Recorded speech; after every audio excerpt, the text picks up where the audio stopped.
Brock Greenhalgh sitting in for the vacationing Mike Farwell. He will be back in the studio on Monday. We are listening to the sultry sounds of Shamika Copeland. She is going to be part of Bluesfest this year. She and Burton Cummings will be on stage 3 weeks today, Thursday night. It's their fundraising concert. It's the only thing you have to pay for, just to help raise some funds. Everything else is free. We're going to talk with organizers later on today about what we can expect this time around. I took a look at the lineup. Awesome lineup. A little rain out there this morning, but hopefully it doesn't dampen your spirits. I'm hoping the grounds at Jack Couch are drained by tonight. I'm going to make my way over and take in a Kitchener Panthers game. The Panthers are off the schneid after a big win over the Toronto Maple Leafs down at Christie Pitts last night. Weather does look promising for later in the day. Hopefully, you'll join me out there. Remember, we chatted with Brittlestar earlier this week. Well, he is going to be in town tomorrow afternoon from 1 until 3 for a book signing over at the Indigo store on Fairway Road. I'm going to take my copy of Lessons from Cats for Surviving Fascism and get it signed. That's the plan. At the end of the show today, I'll be joined by Brian Burke, who is now the executive director of the Center for Family Business. They're hosting a golf tournament on Wednesday, August 13th at the Badlands Golf Course, just down the block from the radio station. I did my part this morning. I signed up for it as a single player, but I'm throwing out a challenge to you. I need 3 other people, and we can make up a foursome. There's just one catch. You can only play with a 7-iron even when you're putting. Managed to get the front lawn cut last night, but I crashed early, crawled into bed before sundown. I keep waking up at 3 a.m. I'm just so excited to come into work each morning to fill in for Mike. So what's on for you on this Friday, Junior? Let us know. Hey, Waterloo Mayor Dorothy McCabe is on the line, and I wasn't expecting to hear from her, but let's see what she's got to say. Good morning, Mayor McCabe. Oh, 1 second. Here we go. I'm still learning all the buttons. Oh, there we go. There we go. Doc, how are you? I'm well, and yourself? I'm good, thanks. You're doing a great job while Mike's out having some time off. Thank you. So I heard your intro, and I just, because, I'm always repping my city, I just also wanted to remind you and your listeners that the Uptown Waterloo Jazz Festival is happening this weekend, too. It starts Friday. All right. It's a great lineup. There's vendors, there's a silent auction, and, of course, there's music from Friday night till Friday late afternoon until Sunday. So it's about the 35th year they've been doing this. So it's a fantastic time for music lovers. And we, I add that to the mix. I will throw that in there, and I appreciate the phone call. We were talking yesterday about, the music scene here in the region, and it is vibrant. You know what? I noticed you and I have a common friend, Mayor McCabe, one Jackie Nelson. Oh, yes. Okay. Yeah. I went to high school with Jackie, and she said, hey, if you ever talk to Dorothy McCabe, make sure you tell her that you know me. I'll have to message her to let her know that we connected. There you go. I know. Are you stalking me on Facebook? No, I'm a Golden Hawk alumni myself. So there you go. Okay. Yeah, go Hawks, go. Fantastic. Actually, not to go too deep into the Golden Hawk stuff, I had a conversation just yesterday with President McClatchy and about lots of things. But one of the things she said is that they've got a really deep, strong team, even though, Tyler Algersby has gone to the is one of the maybe the only Canadian trained and university player who's gone to the NFL. That's right. It comes the other way, but they've got a fantastic story about someone that may be coming back. So you might want to follow up with them. I will. I don't want to steal their thunder, but they're going to have a great season this year too. Thanks so much, Mayor McCabe. We'll talk again. Okay, thanks, Brock. All right, take care. That was Mayor Dorothy McCabe calling in to remind us that this weekend is also the Uptown Jazz Festival in Waterloo. Check it out. I mean, it just there's other things we're going to be talking about that's going on on the weekend as well too. Lots of things when it comes to live music. Get yourself out, get out of the house, go for a walk around, see what's what, and we'll go from there. What's on for you on this Friday, Junior? On Thursday, we're going to continue the tradition with all request Fridays. So feel free to let Jen in the booth know what you'd like to hear as intro music for tomorrow. Ron and Greg both called in yesterday. We've taken down their requests. They've already been added to the docket, and we'll go from there. Talking about local things, I just kind of came up this morning. I was thinking about it. Does anyone know where things are in regards to the documentary about Mo Norman? It says it's in production on the Internet Movie Database, but it's been saying that for a while. If you're connected to that documentary in any way whatsoever, love the chance to talk to you and kind of find out where we're at. I've seen some photos of interviews. Haven't seen any clips yet, but fingers crossed. All right? Lots of connections there as well, too. Give us a call, 519-570-2545, star 570 on your cell, toll-free 1-800-570-5715. You're listening to The Mike Farwell Show on 570 News Radio.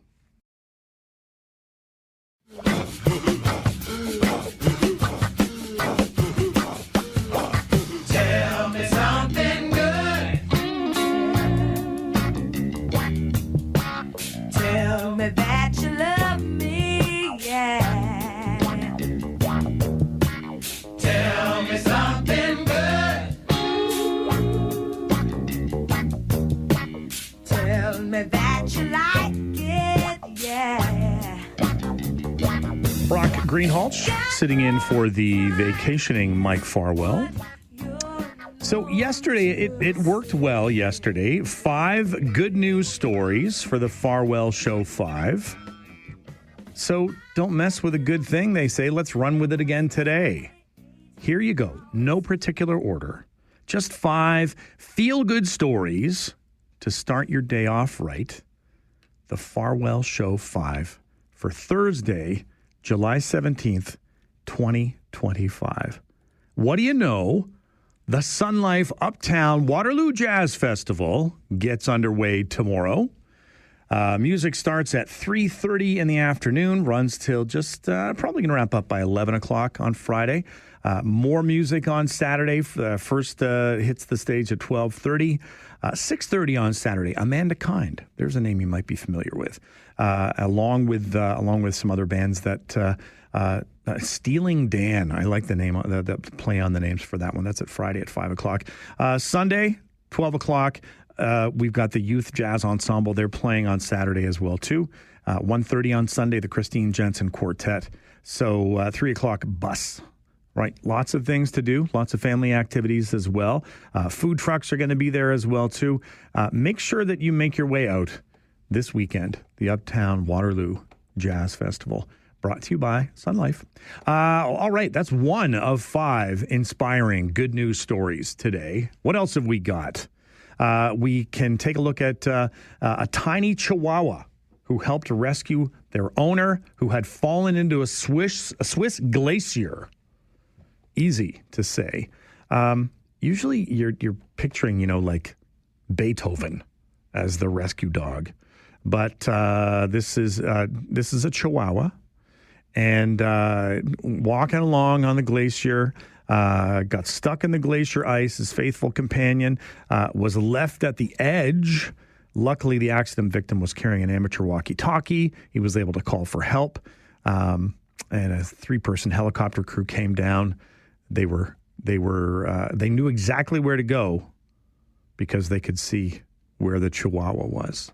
Never left their owner's side. Well, they weren't down in the hole with them, but they were at the top there, keeping an eye on things. So there's 2 stories out of the way that are going to make you feel good about things. All right. A few other things that you can take a look at as we continue along this idea of good news stories. 300 years ago, some pirates plundered some gold doubloons and whatnot. It's been found off the coast of Madagascar. I guess the question is, who does it belong to? It's been found 300 years later, but there's some gold there. That's pretty cool. Something you want to check out. A wedding ring that was lost at a Christmas tree farm 15 years ago finally turns up. That's a good news story. And the world's largest time capsule was opened 50 years later in Nebraska. This is going back to last week. And he had the heirs, the descendants, all the grown-up children were there to watch this large concrete vault crack open, and then realized that it was just something to see. Inside it was a bewildering yet understandable collection of objects, letters, cassette tapes with personal recordings, pet rocks. They were a big thing 50 years ago. Not that I've been told that anyway. A suit, groovy, teal-colored, even an entire yellow Chevy Vega wrapped in a plastic tarp. That is just a great story. So, the gentleman had this idea that they were going to make an impact, and they sure did. Okay. So we've got these are all just great stories. I really like this one. It reminds me of a student I once worked with. Common bacteria can turn plastic bottles into acetaminophen. So there you go. Don't be just like munching down on plastic bottles, but the bacteria comes in and does its thing, and there you go. So is that 4? Is that 4 stories? We got the 5th story.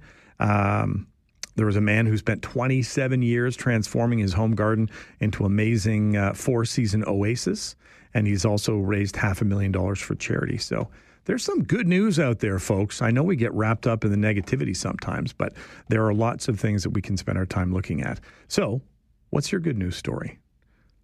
Give us a call, 519-570-2545, star 570 on your cell, 1-800-570-5715. I go back to that plastic story and being turned into acetaminophen. I used to teach science, and every year I would have my students conduct science experiments, and then they would have to do a science fair.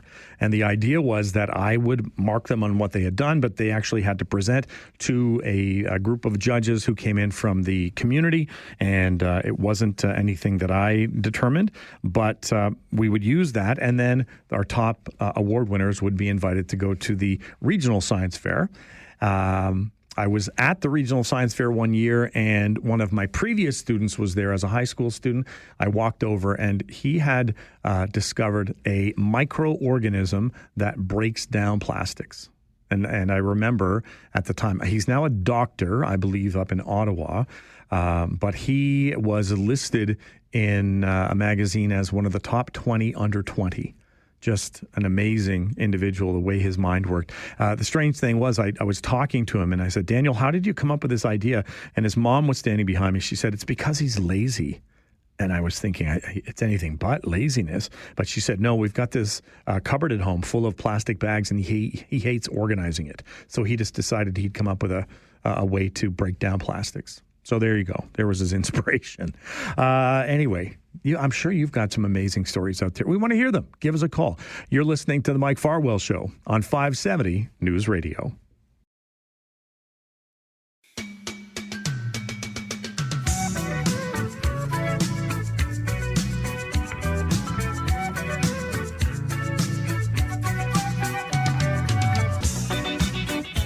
Brock Greenhalgh filling in for Mike Farwell this week. If we take a look at the rest of the day, today, 9:30 this morning, Dr. Allison Young is going to join me to discuss whether parental controls are really effective when it comes to smartphones and what some of the myths are out there about parental controls and so on. 10 o'clock this morning, we're going to talk Bluesfest. It's just 3 weeks away, so Peter Beacock and Joe Cormier are going to join us to talk about what we can expect this year. 10:30, Afrovibes Festival runs this weekend. We'll chat with organizers there, too. Don't forget, Jazz Festival. So much to do in this region. 11 o'clock, we dive into the GOJHL and the impact that they are having right now on the NHL as well.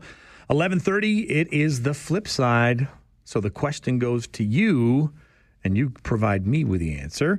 Question for this week: how old were you when you got your first cell phone? Can you remember? Maybe you've never had one. I can't imagine not having one. And the interesting thing is, back before I had gotten my career started as a teacher, we're talking like 1996, I worked in a cell phone store. I didn't own a cell phone. There were no such thing as smartphones. They were all flip phones, Motorola flip phones. And the big selling feature of a flip phone in KW, I worked up at Conestoga Mall, was that if you bought yourself a phone and you bought a plan, you could call Guelph and it wasn't long distance. Right? Oh, man, my kids go to Guelph. And I can save so much, right? Remember back in the days when you'd wait until it was, certain hours of the evening before you made all your phone calls? Anyway, that's the question for you. When did you get your first cell phone? Noon, we're going to start Talkback. And then at 12:30, we're going to take a bit of a break so that we can talk with Brian Burke. The Center for Family Business is hosting its first annual 7-iron golf tournament later this summer, just down the road at the Badlands. And yeah, you can only use your 7-iron even to putt. And no, you can't use it like a pool cue. So there you go. A couple of other things that's on my mind. And I'm hesitant because maybe who knows what's going on. There has been radio silence this week from Mary. I know she was quite upset that Mike was going on holidays. The man needs a break, Mary. But you haven't yet called in once. I'm just going to leave that out there right now. I got some kudos to hand out today. Air Canada. Giving my kudos to Air Canada. I took a family member yesterday evening over to Pearson International Airport. The family member was making their way across the pond, shall we say. And from beginning to end, Air Canada was there supporting us. We went to the accessibility assistance area and made our way through there. They were great. A little bit of a wait, but hey, you're just relaxing. You're taking it easy. They make sure that you get to where you need to go. And so kudos to Air Canada today. Do you use any sort of mapping system when you're driving? On my phone, I use Waze, W-A-Z-E. I've often used Google Maps as well too, but I find with Waze it's a little bit more responsive. You get that information sent to you fairly quickly. So just something to think about, right? Maps and so on. Do you have an old GPS? Do you just use the old paper map? Have you got it all memorized? How do you get to where you need to go? Give us a call, 519-570-2545, star 570 on your cell, or 1-800-570-5715. We will get an update from the news center, but don't go anywhere. You're listening to The Mike Farwell Show.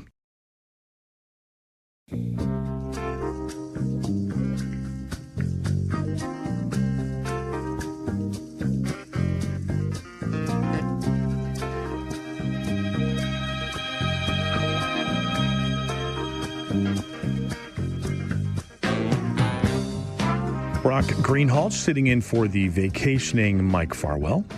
Never fear, he will return on Monday. That was Copper Penny. How many of you knew that? Local band sitting on a poor man's throne. Takes you back, tells you how old I am. Parenting in the digital age can be stressful. It demands a lot from parents.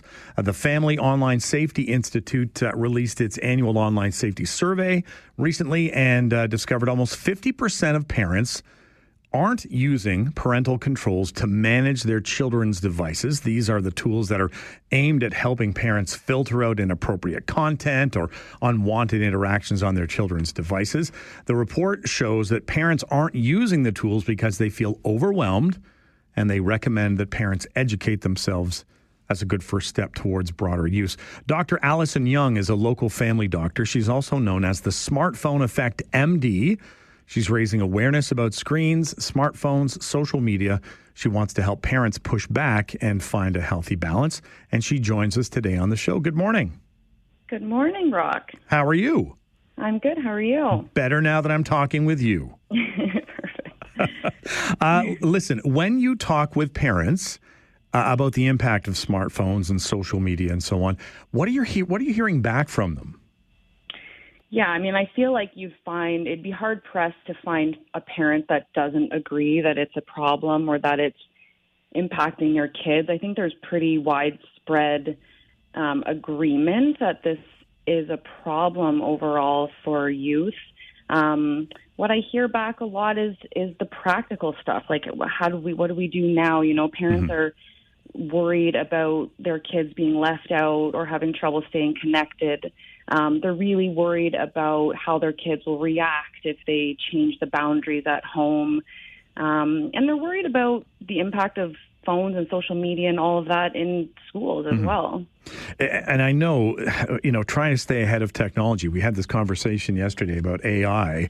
It's a daunting task. I mean, here we are, people, of a certain age who didn't grow up necessarily with cell phones. And when you get your cell phone, when you buy one, it doesn't come with a book that teaches you how to use it morally or ethically.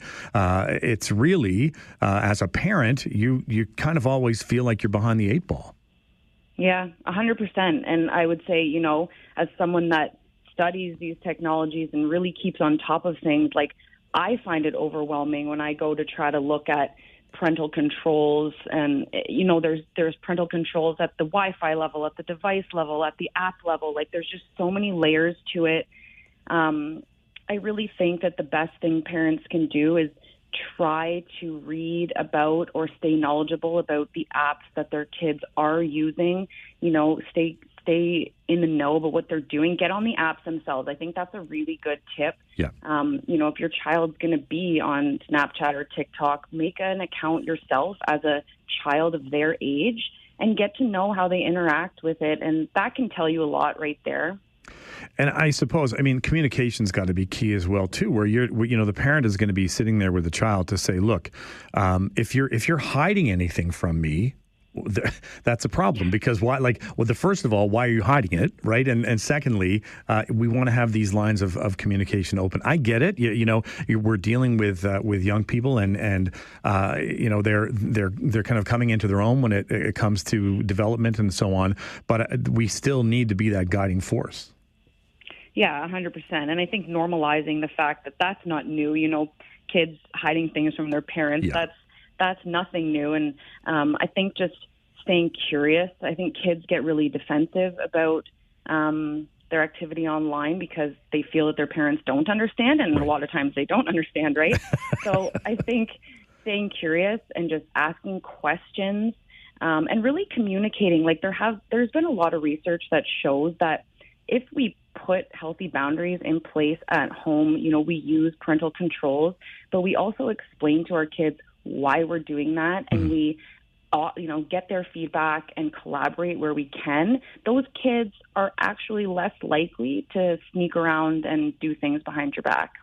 I think, and that's a great point, I think for some parents, they may, not that they're throwing up their hands, but they're thinking, my kid or my teens, they're capable of self-regulating when it comes to social media. Is that true?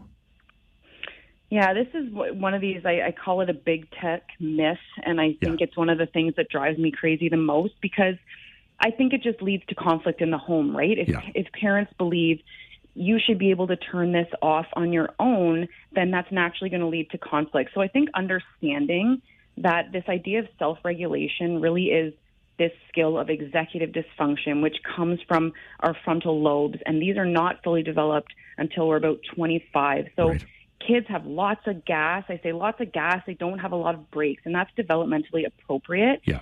and putting those boundaries in place in the home just leads to less conflict and allows them to build that self-regulation skill in real life, which sometimes too much technology can get in the way of. Right. Absolutely. I like that. Lots of gas, not a lot of brakes. That's great. Yeah. I know, for example, I'll use my own kids as an example. Both of them have been involved in summer camps for years. The deal at the summer camps is for the campers, first of all, no cell phones. For the staff, they call them, first of all, they don't call them cell phones. They call them their mixed tapes. And you have to hand in your mixed tape when you get to camp. You can, on a break, go up to the office and you can get on.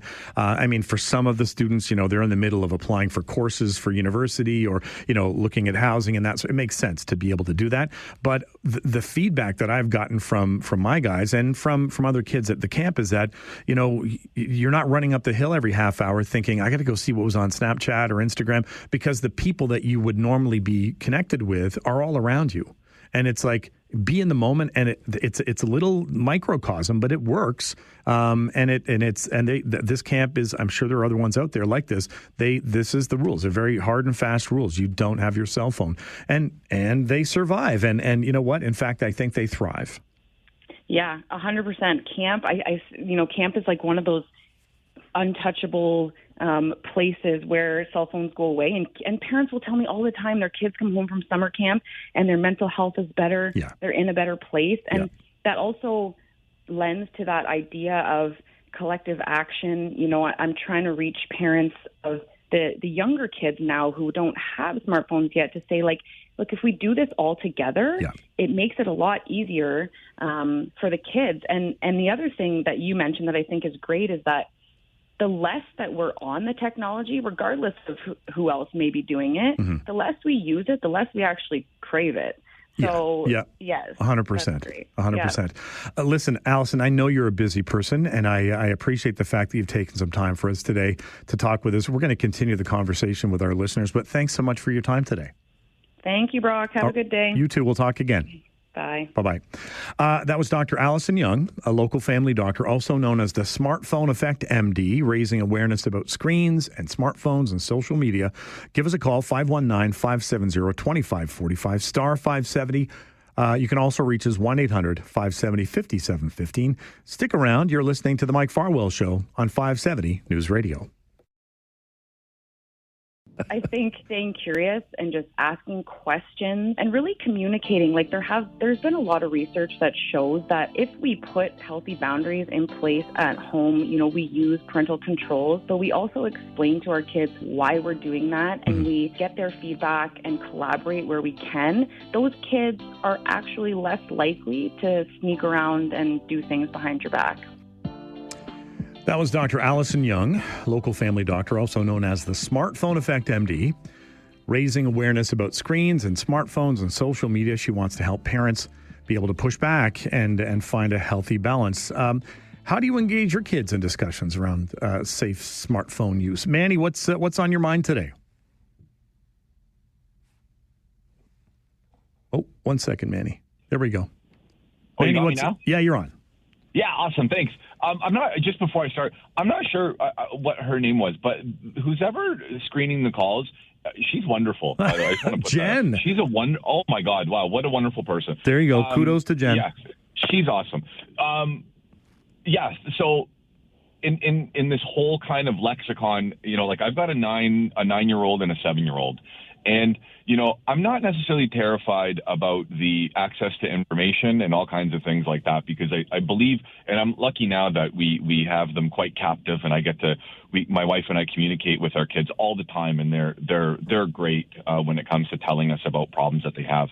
But I do really, the thing that I have the most fear about when it comes to technology is the emotional dysregulation that it brings in children, and even that I notice like in adults.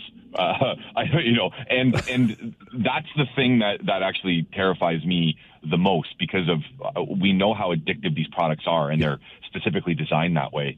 So what we're doing at home to try to kind of fight it off the best way that we can, or not necessarily fight. I don't want it to be a fight, but to try to have different tools is we're actually having our landline reconnected. Oh, okay. Yeah, so we're going to have a landline, and it's going to be open because I don't like the idea of children, my children's age calling my phone number. Right. But if they'd like to speak to that, I mean, it's actually quite interesting. Children don't know how to have telephone conversations anymore. Not at all. And also, when they're having those telephone conversations, because they're not having them, they don't know how to inferred communications are taking place that are nonverbal on either side of the phone, right? Yeah, Just like when someone tells you, smile when you pick up the phone. Right. People can tell when you are. Right. So we want to help establish, those kind of communication skills. But we're also lucky enough, and I won't say too much exactly what the product is, but I can kind of describe it. Mm-hmm. So we're very lucky to be part of a beta test on something like a kid's home phone in a way, but it's AI enabled, and it has no screen whatsoever. So it has a microphone and a speaker. All right. And basically, we can say who the children can call, so they can call their mom and their dad. They can call each other, a couple of friends, grandma, grandpa, and then at the end of the day, I get a message sent to my phone that gives me a complete breakdown of what took place that day. That's amazing. Once you've gotten through the beta testing and things you're a little further down, either call in and talk with Mike about it, or if I'm back on again, because I'd love to hear more about that, Manny. That's amazing.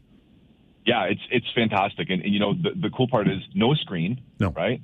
And also that it's AI enabled. So even, for example, my kids have questions sometimes that are, we all want to know different answers. So you can ask it. It's AI, so it has access to all information out there. Right. But even if it's a sensitive topic, what the device will actually recommend, it'll say, thank you so much for asking this question. Mm-hmm. I recommend that you talk to your mommy and daddy about this first, and then they can give you answers. So there are some very good child protections on there for the age group. And I thanks so much for that call, man. You brought up a lot of great points, and it's great to hear that sort of technology that's out there. Like I said, give Mike a call when you're ready to talk about it a little bit more. Francis, you've been patient. What's on your mind today, Francis? Yeah, I must be from the Stone Age talking about cell phones. I think I better go back to my second childhood. If my mother was still alive, I would say. Anyways, I have a landline. Yes. And this way I can screen whoever's the scammers on the phone. I just don't answer. They'll hang up on their own. There you go. Smart man. And then if they want to really talk to me, we can talk. I love talking to people. Yeah. Or leave a message in case I'm out. So anyways, that's my message for the day, and I'll say God bless, Brock. All right. Thank you, Francis. I appreciate that. Yeah, that idea of landlines, and Francis has said, he's never gotten rid of his. Manny is saying they're bringing it back. There was most people I know don't have a landline anymore. It's an interesting idea, though, right? That idea of sort of limiting things, and Manny's point about kids not really being able to have a conversation with each other on the phone. That's a generational thing too, and it, as he said, there's a lot of there's no body language, there's no facial. You're not reading someone's facial expressions. You're just picking up on the subtleties in their voice, and that's not always an easy thing to do. Stay with us here. You can give us a call 519-570-2545 star 570 or toll free 1-800-570-5715. You're listening to the Mike Farwell Show on 570 News Radio.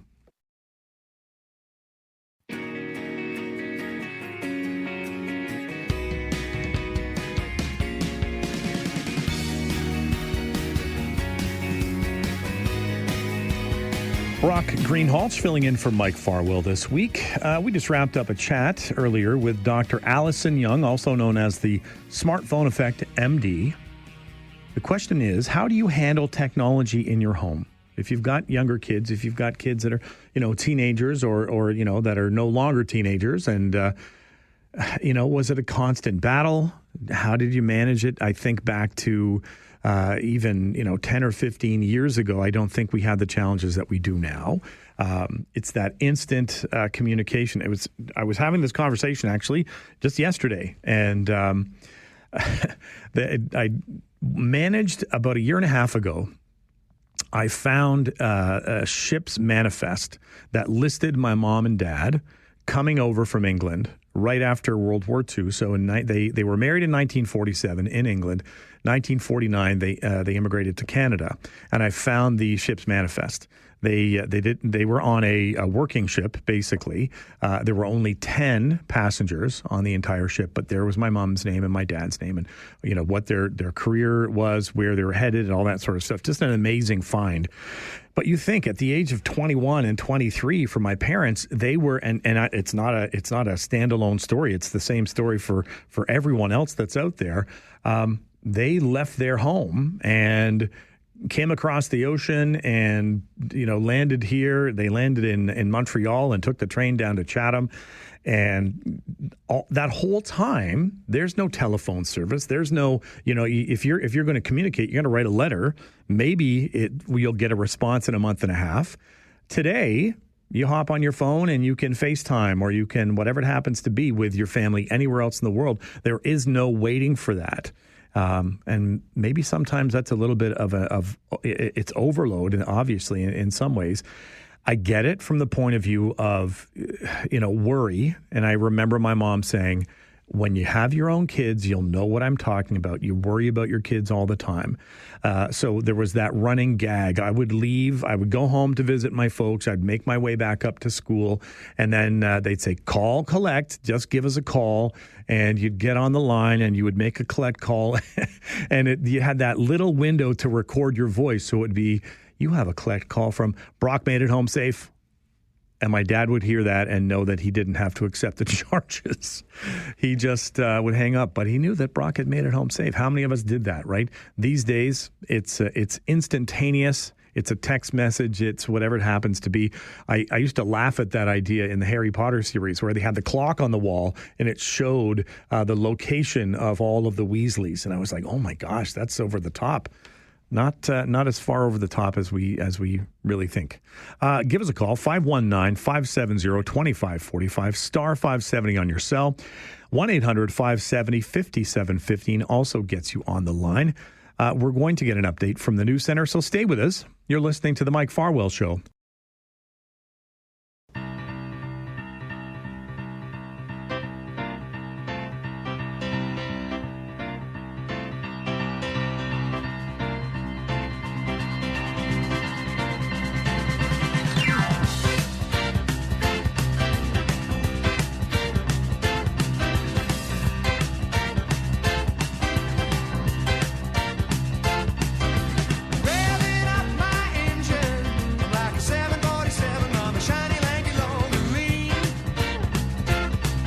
Yes, the sultry sounds of Winnipeg's own Burton Cummings.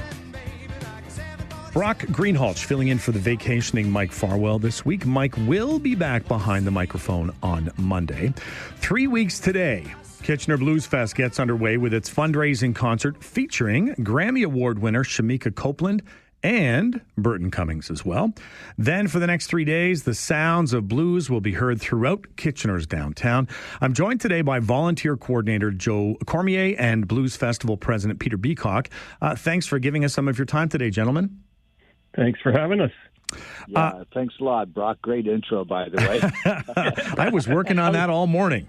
I was rocking away to it myself. Peter, I'll start with you. You must be run off your feet 3 weeks out. How's everything shaping up for this year's event? We're really excited. The uptake on Burton coming back to town is very, very good. The weather is promised to be spectacular, and I think everybody's ready to play. All of our contractors assure us that everything's where it should be, so we're just going to have the 25th version of the best party in downtown Kitchener. I love it. I love it. A quick look over the lineup shows a mittful of great music. Miss Angel and the Homewreckers, David Wilcox, the Sadies, even Gatto as part of their 50th anniversary tour. When you folks reach out to performers who've been here before, I'm guessing it's an easy sell to get them to come back. Yes, it normally is, and the nasty part of that job, our artistic coordinator, Claude Cloutier, has the unfortunate task of saying no to 5 that ask for every one that gets a shot at coming. Yeah. He curates the festival very carefully. The Blues Police in our region are very strong, and they're very active listeners, and they tell us who the blues artists aren't every year. And we assure them that Robert Johnston is no longer on the planet in a form that he can play, and we're moving on. Anyway, I won't go deep into that one. I'll give you one more. Any first timers that are out there and they've never been before, what's a word of advice that you'd for making the most of the Blues Fest? Bring something to put water in. We have water stations at City Hall and in the park.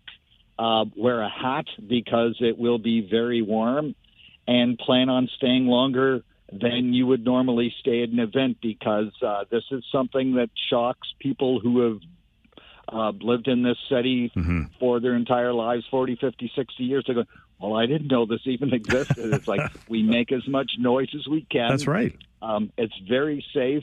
We work very hard to accommodate every person of every contingent, so to speak, on the old, those in the middle. There's lots of stuff for kids to do. It's incredibly safe. We spend a boodle of money with different levels of security to ensure everybody gets to come, be safe, and get back home safely as well. That's our mandate, and we've done this 25 times now, so we really think we're ready for the surge we're going to see this year. Great information. Joe, an event like this, we know it runs on its volunteers. Are you still looking for some more helping hands? Absolutely. Okay. There's still holes in the schedule to fill, and it's not too late to apply to volunteer with us. For those interested, you just go to KitchenerBluesFestival.com, scroll down to about the middle of the page and click on the volunteers area, and there will be a application form for you to fill in. And once we receive that, you schedule your own shifts. So you pick the areas that you want to work, whatever stage, and being an artist host, being a stagehand, selling merch. There's a strong need right now for anybody with SmartServe certification. Yeah. So if you have that, you haven't volunteered with us before, or if you have that and you haven't signed up for this year, by all means, come on back and volunteer with us. All right, and I do have my SmartServe, and I volunteered in the past. We were to be away, unfortunately, but our plans might have changed. I might be able to make it there for a day or two. So after work today, I'm going to get on there.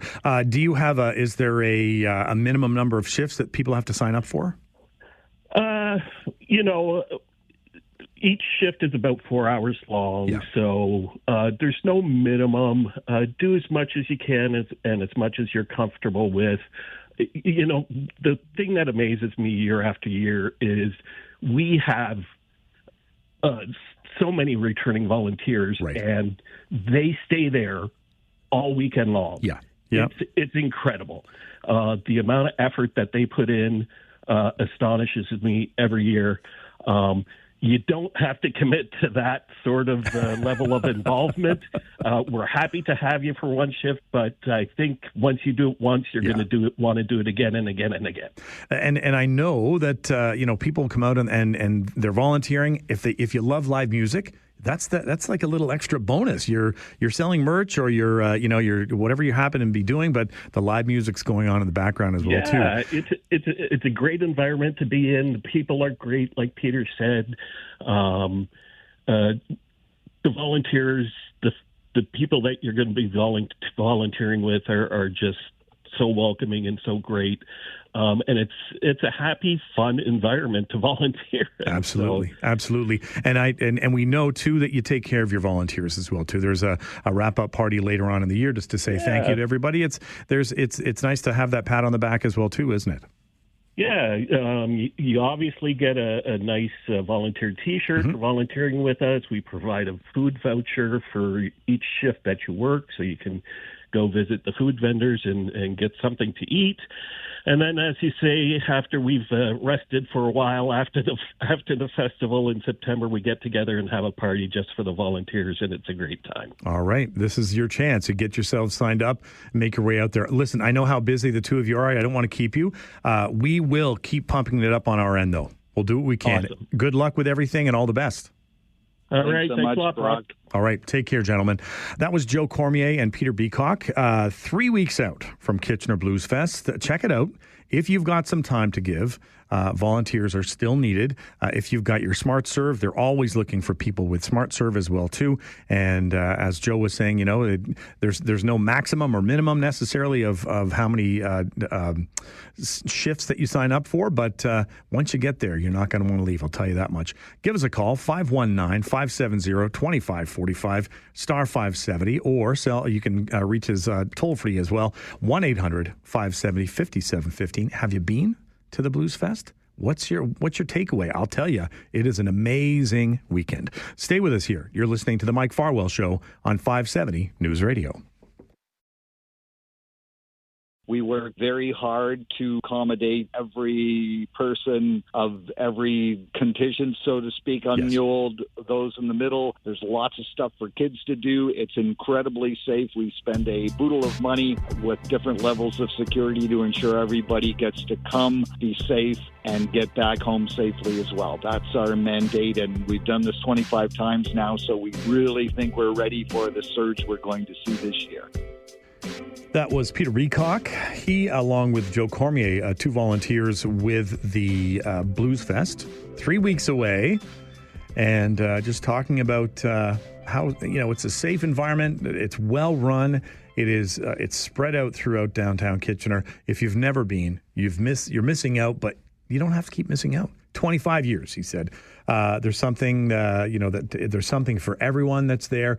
They do have their fundraising night. There's the only thing that if you want to, you can go down, and Burton Cummings is going to be there on Thursday, August the 7th, along with Shamika Copeland. She's a Grammy Award winner, and lots of tickets still available for the general admission. You're under the tent, you're covered, and you're right close to the action. And they use that as their big fundraiser. So tickets for the general admission section are $40 a pop. But still, $40 to see Burton Cummings and Shamika Copeland. The money all going back to keep Kitchener Bluesfest running as well. Other things to see over that weekend. If you're taking a look at the lineup, it's amazing. Miss Angel and the Homewreckers. I'm not going to read through all of them, but the music of the Allman Brothers, Midnight Rider. What a great show that will be. These are all on Friday. Ben Poole is there as well, too, on Friday. The nice thing is, as well, in the evenings at 11 o'clock, it's called 12 Bar Blues, and a number of bars downtown. You can go in there. It's a little bit more intimate, but Bobby O'Brien's and Krabby Joe's and TWH Social and the Boathouse, Grand Trunk Saloon and Sugar Run, all will be hosting different artists coming in there. On Saturday, David Wilcox is going to be there for 3:30. My Son the Hurricane, 5:30. Check those guys out. Bedouin Sound Clash at 9:30 that night as well, too. So many artists to check out, and it's just amazing to see that it's all going on here in our own backyard. So make that a priority for yourself. If you like the jazz music, this weekend, 32 years of the Uptown Waterloo Jazz Festival. That gets underway tomorrow. Music starts at 3:30 tomorrow afternoon. Stealing Dan, they're a big hit locally. Tomorrow night, 9:30, Monkey House. They're a Steely Dan inspired band as well, too. Lots of music throughout the day on Saturday as well, starting off with the Youth Jazz Ensemble at 12:30. They're back on stage on Sunday as well, too. So much that's going on. Mary, it's I've been waiting all week for you to call. What's on your mind today? Well, I've had so many appointments, and you know, I'm turning 82 in a couple of weeks, so you know, got to get certain things done. Well, sure you do. You got to take care of yourself. Have you been taking care of yourself though? Oh, darn tootin'. Good to know. You're still riding on your bike? Yep. Good. Yep. Riding. Now, I heard last week you complaining. Yes. that Mike, and it's like Mike he needs to get away for a holiday, Mary. I know, but I love Gary Chalk. But anyway, I'm busy today, so we'll get through it. All right, and I know Gary's back next week as well too. A lot of the regulars have been taking their holidays at the same time. So, but I'm glad that you gave me a call. Yeah. Well, it's just that at the appropriate time, I had appointments. So anyway, I hear you. Never fear. I'm listening. I'm in the car. I'm listening. It's on all the time, Mary. All right. Oh, I'm a 9 a.m.er till Right, all day long. all day long. Okay. Thanks so much for. Go ahead. No, I'm not done yet. Oh, yeah. Don't cut me please. off, she says. What else have you got on your mind, Mary? Well, my husband and I love the Boathouse. Oh, yes. What a great venue now that it's back open. Awesome. And we went in the days when there were potato sacks and a couch. And did you ever remember that in Kevin Doyle? That's, I think, before my time. But, I mean, just because I grew up in Chatham, but I haven't been to the Boathouse, in probably 25 years, I think. That we just enjoyed, and you know what? We liked it better when it wasn't so pristine. You like that sort of edginess to it. Yeah, and then people would get up and pass the hat because all these people were doing it for free. Right. And then they... did you ever meet Kevin Doyle? I did not meet Kevin Doyle, which is unfortunate. But I have a friend of mine, JP Sunga, played there a couple of weeks ago. I missed the show, but I'm hoping he's going to be back on stage there. I'm going to go check that out. Yeah, well, that was the go-to place for my husband and I. And we actually hired... I consented to marry him, finally. Mm-hmm. Well, it was only a year. That played there, the two guys. Fouth was the one name, and I forget the other. He played piano and harmonica, and the other guy. Anyway, we said to him one time, "What would you charge to play at our wedding reception?" Anyway, it was decent. $500. That's all right. That's a good deal. And they're starving artists, right? Yes. Yeah. And they didn't have cars. No. And we paid their night at the Walper. Yeah. So they had a bit of a good time. You're going to stay in style, right? Well, yeah. But anyway, it was just there's something about a place that's, like you say, not just pristine. Yeah, it's got a little bit of an edge to it. Character. I like that. Yeah, well, I'm going to try and get to as many as I can. My husband's not well, and things have changed. But anyway, you're doing a good job. Thanks, Mary. And Mary is listening. I'm glad to know. Thanks for giving us a call, Mary. Stay with us. You're listening to The Mike Farwell Show on 570 News Radio.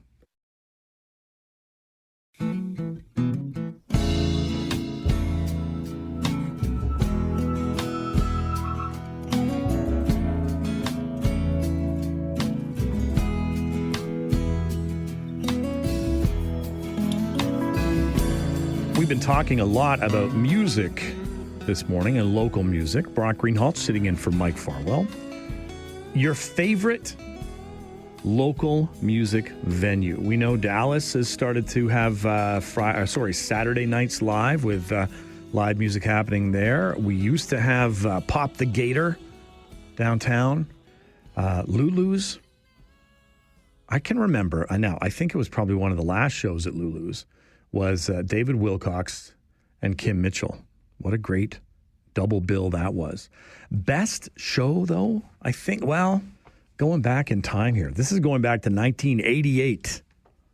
Back when I was a kid, I was at university. I was at Laurier, and it was a Tuesday night, and it was like Toonie Tuesdays or whatever. You can go and listen to a band up at the Turret, which used to be the pub on campus. I think it's now like a study hall at Laurier. But at the Turret on a Tuesday night was this band called The Tragically Hip. And I had seen two of their songs. They had videos for two of their songs off of their EP. And one was Last American Exit. And I can't remember the other one. But I remember saying to some of my buddies, these guys are pretty good. And we went and watched the show. And who knew back in 1988 that this was the band that was going to take off? I remember Gord Downey they did some Rolling Stones. They did a bunch of other songs. And in a venue like the Turret, right? Within a year, I remember the summer between my first and second year, so started in 88. So the summer of 89, that's when Up to Here came out. and they were everywhere. But I had that chance to see them. And I've also told you I was there for their last show as well. So full circle. Give us a call, 519-570-2545, star 570 on your cell, toll free, 1-800-570-5715. We'll get an update from the news center. So stay with us. You're listening to the Mike Farwell Show on 570.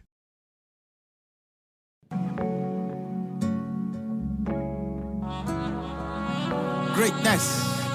DJ Neptune, hit me. Taking care of my brothers, sending love to my mother. Big shout out to my dada. Thank you, Lord, for another. Shame to doubt in Thomas. Them say we no go make up. Now I'm balling no push out. God bless you, my lovers. Oh God, got to see you. Brock Greenhalgh sitting in for the vacationing Mike Farwell. He'll be back on Monday. That was some DJ Neptune, and there's a reason why we're playing that right now. Have you got any plans for this weekend? No? Well, then have I got a deal for you. Afrovibes Festival, a vibrant celebration of African culture and art and music and community, hits the streets in the region this weekend. Peter Pierce Alosia is the founder of the festival, and he joins us this morning. Good morning, Peter, and thanks for giving us some of your time today. Thank you so much for having me on the show today. So, Peter, last year's Afrovibes Festival picked up some hardware, 2 Diamond Awards from the Waterloo Region Record Readers' Choice Awards.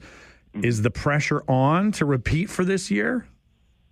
You know, I didn't even think about that, actually. So, not really, to be honest, because I always tell people, for me, it's really just kind of like looking at the experience, right? Yes. I always try to tailor what happened last year and how we could improve last year, what faults we made last year, and how we can come back on improving the experience this year.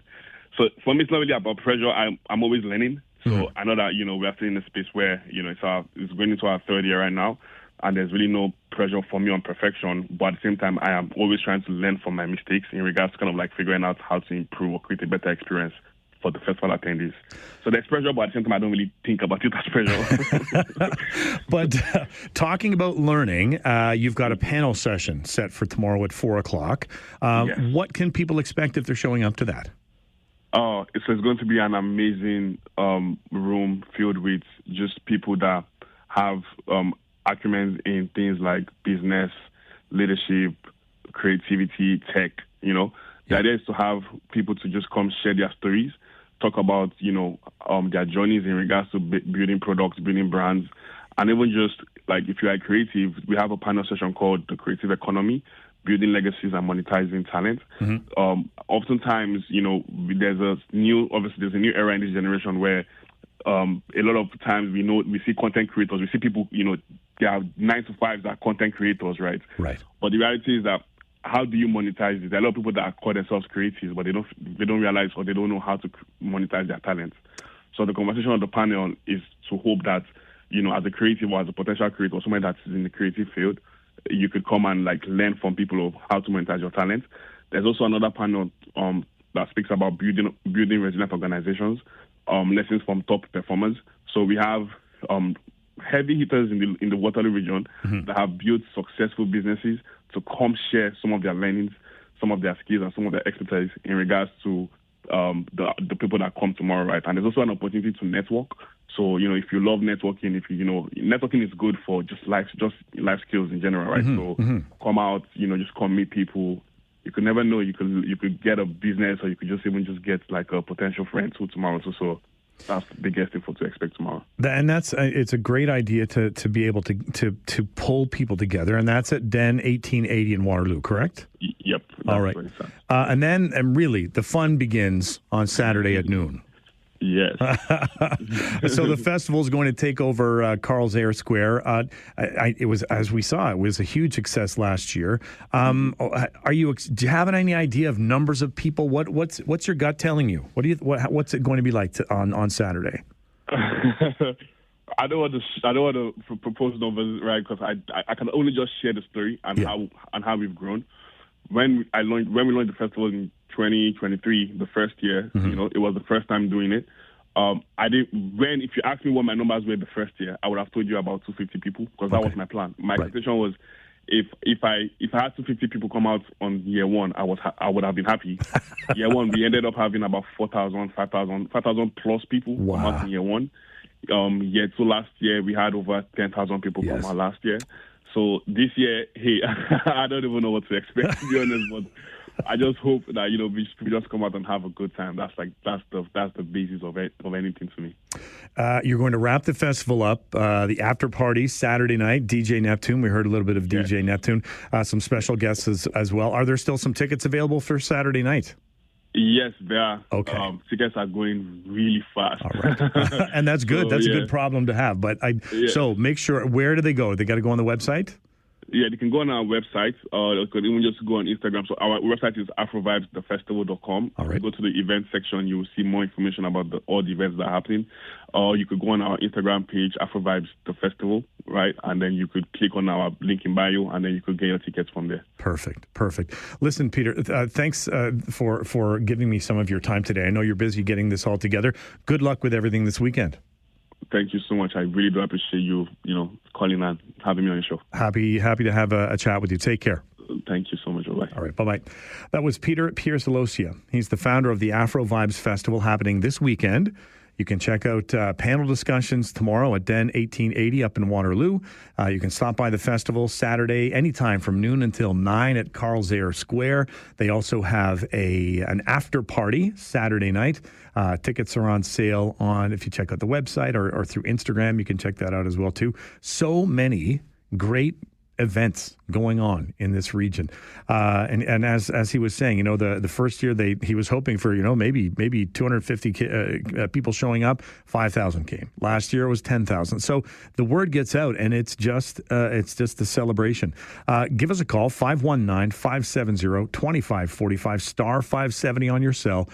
You can call us toll free as well, 1-800-570-5715. Stay with us. We'll take a quick break, but we're going to come back. You're listening to the Mike Farwell Show on 570 News Radio.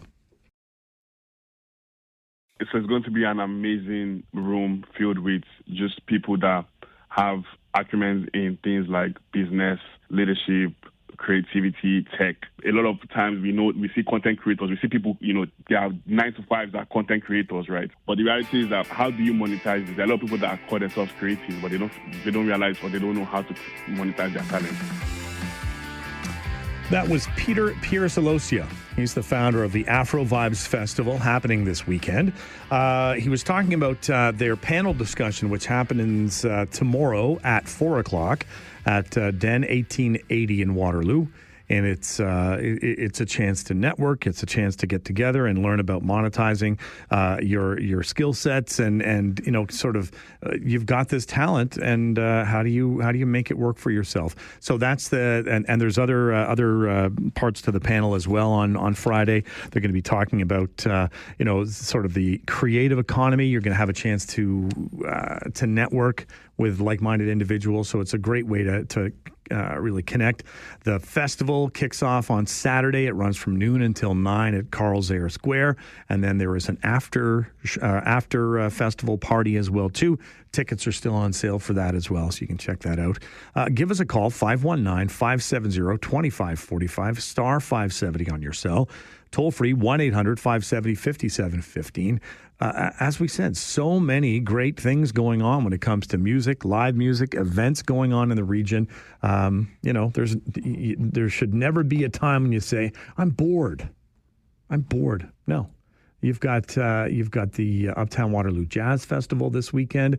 Tonight, you can make your way out to go and watch the Kitchener Panthers take on my hometown Chatham-Kent Barnstormers. I'm going to make my way over there.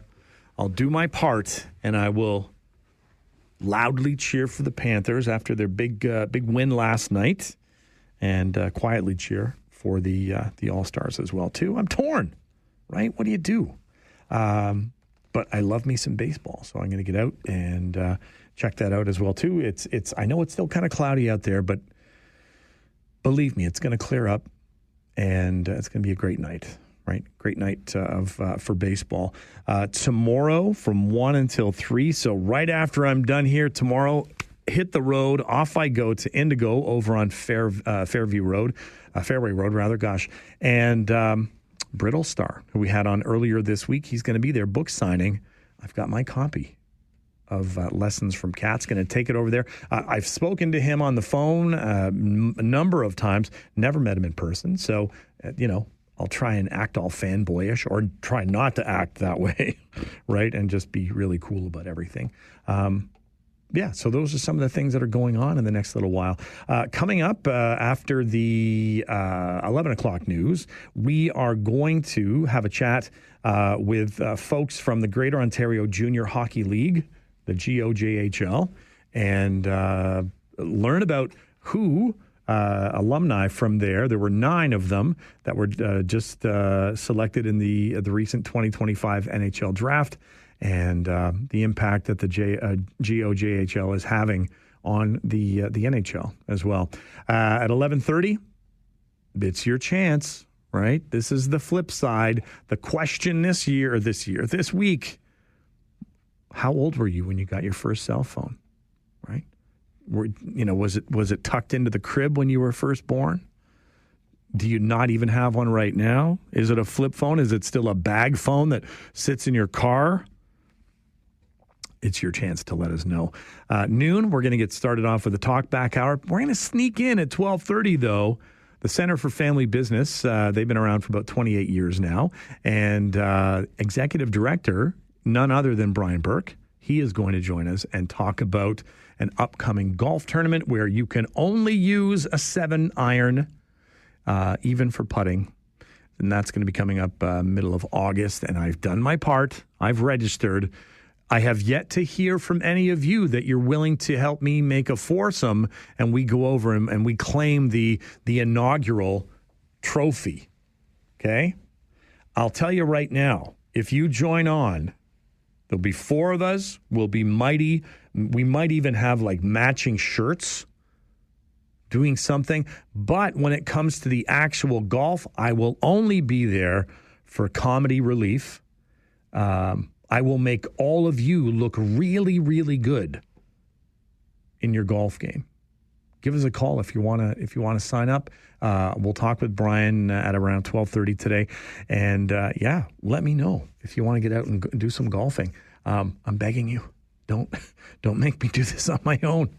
I know it's going to be a lot of fun, and I think there's snacks at least, and maybe a meal.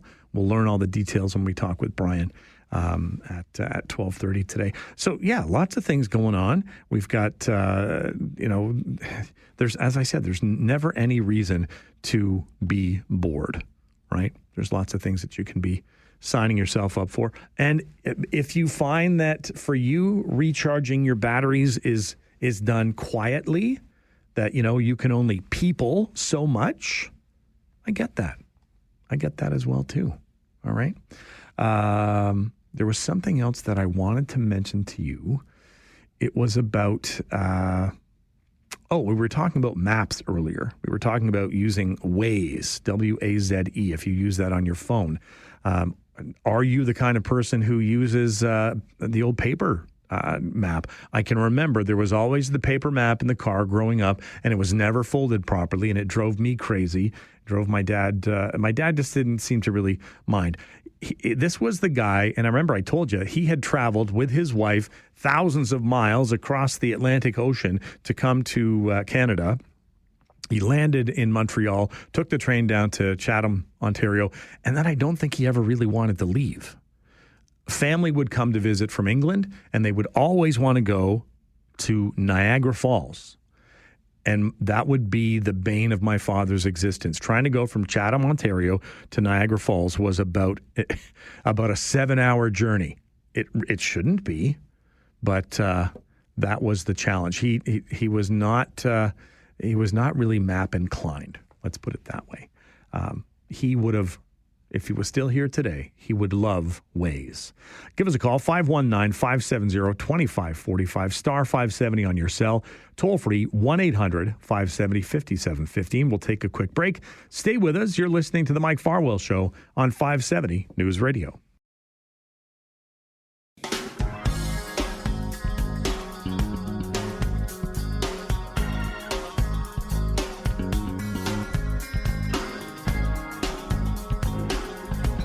Brock Greenhalgh filling in for the vacationing Mike Farwell. He'll be back here on Monday. Give us a call, 519-570-2545, star 570 on your cell. You can also reach us toll-free, 1-800-570-5715. 11 o'clock this morning, we are going to be talking with the commissioner of the Greater Ontario Junior Hockey League. 23 teams in that league, man. That's a lot of juggling. That's a lot of work to be done, but very well organized. 11:30, we will give you the chance. It's the flip side. Tell us about your cell phone stories. 12 o'clock, it's going to get started with the Talkback Hour. 12:30, quick little break so we can chat with Brian Burke. Have you seen all the stink, all the big blow up over Sonny's Burgers? So earlier this week, the signs went up. Famous burger and fish and chips. The resurrection special for this burger. The problem is it's spelled SANNY apostrophe S. Sanny's. The owner says he did it on purpose, just to spark some conversation. And conversation came knocking. There were 18,000 people in a group chat on Facebook. Sorry, it's got 16,000 members. It didn't have not that many people were speaking about it, but everybody was commenting. They were worried that the owner didn't get the rights to the name or that there's something going on. It's like, no, it's just it's the way that it goes. He says a picture is worth $1 million, or worth $1 million rather. People are talking about Sonny's right now, so it worked, right? So the grand opening is going to be happening up near Resurrection in late August, just before school starts up again. Whoops. And go check it out. Get yourself a Sanny's burger or a Sonny's. All right. That's something you want to keep in mind. It works, right? It gets gets everybody talking about it. And nothing better than some advertising like that. It'll be interesting to see what it tastes like, though, right? We're going to see what the burger tastes like, and then you can be the judge on how that all unfolds. It'll be interesting at 12:30 having our chat with Brian Burke, using just a 9-iron, right? You can't use it you have to use that as a putter, but you can't use it like a pool cue. Right? So it kind of balances things out for everybody, makes things a little bit more balanced, at least. That's what I'm hoping. And I don't know if using only a 7-iron will improve my game, but it can't make it any worse. Give us a call, 519-570-2545, star 570 on your cell, or toll free 1-800-570-5715. Let's take a break and we'll get an update from the News Center. Stay with us, though. You're listening to the Mike Farwell Show on 570 News Radio.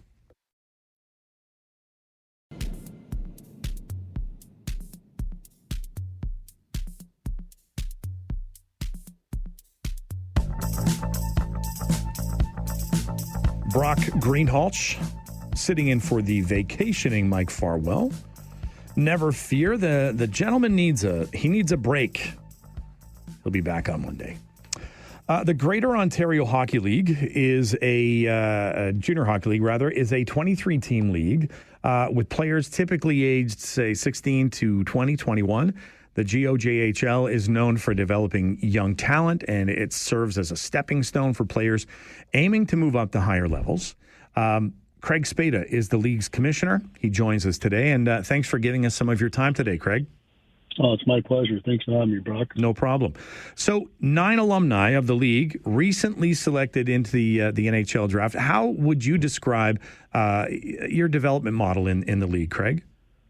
Well, I think we've been very successful in recognizing that players develop at a later age sometimes. And one of the players that are coming to us have been draft picks of the OHL, of course, but maybe not their first and second round picks. But we have seen a couple of those as of late, as we gain great confidence with the OHL.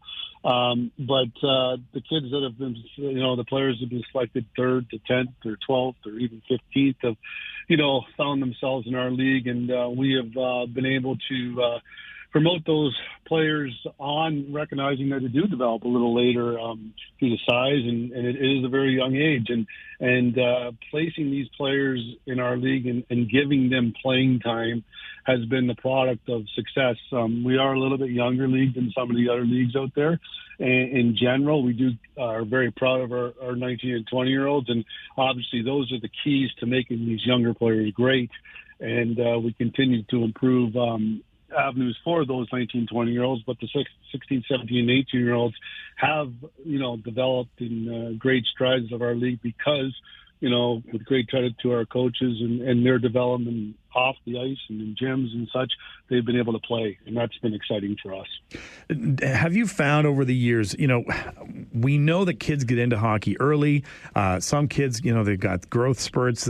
Some kids just seem to take to it really quickly. But then, I always go back to Marty St. Louis, like just a guy who kind of came out of nowhere.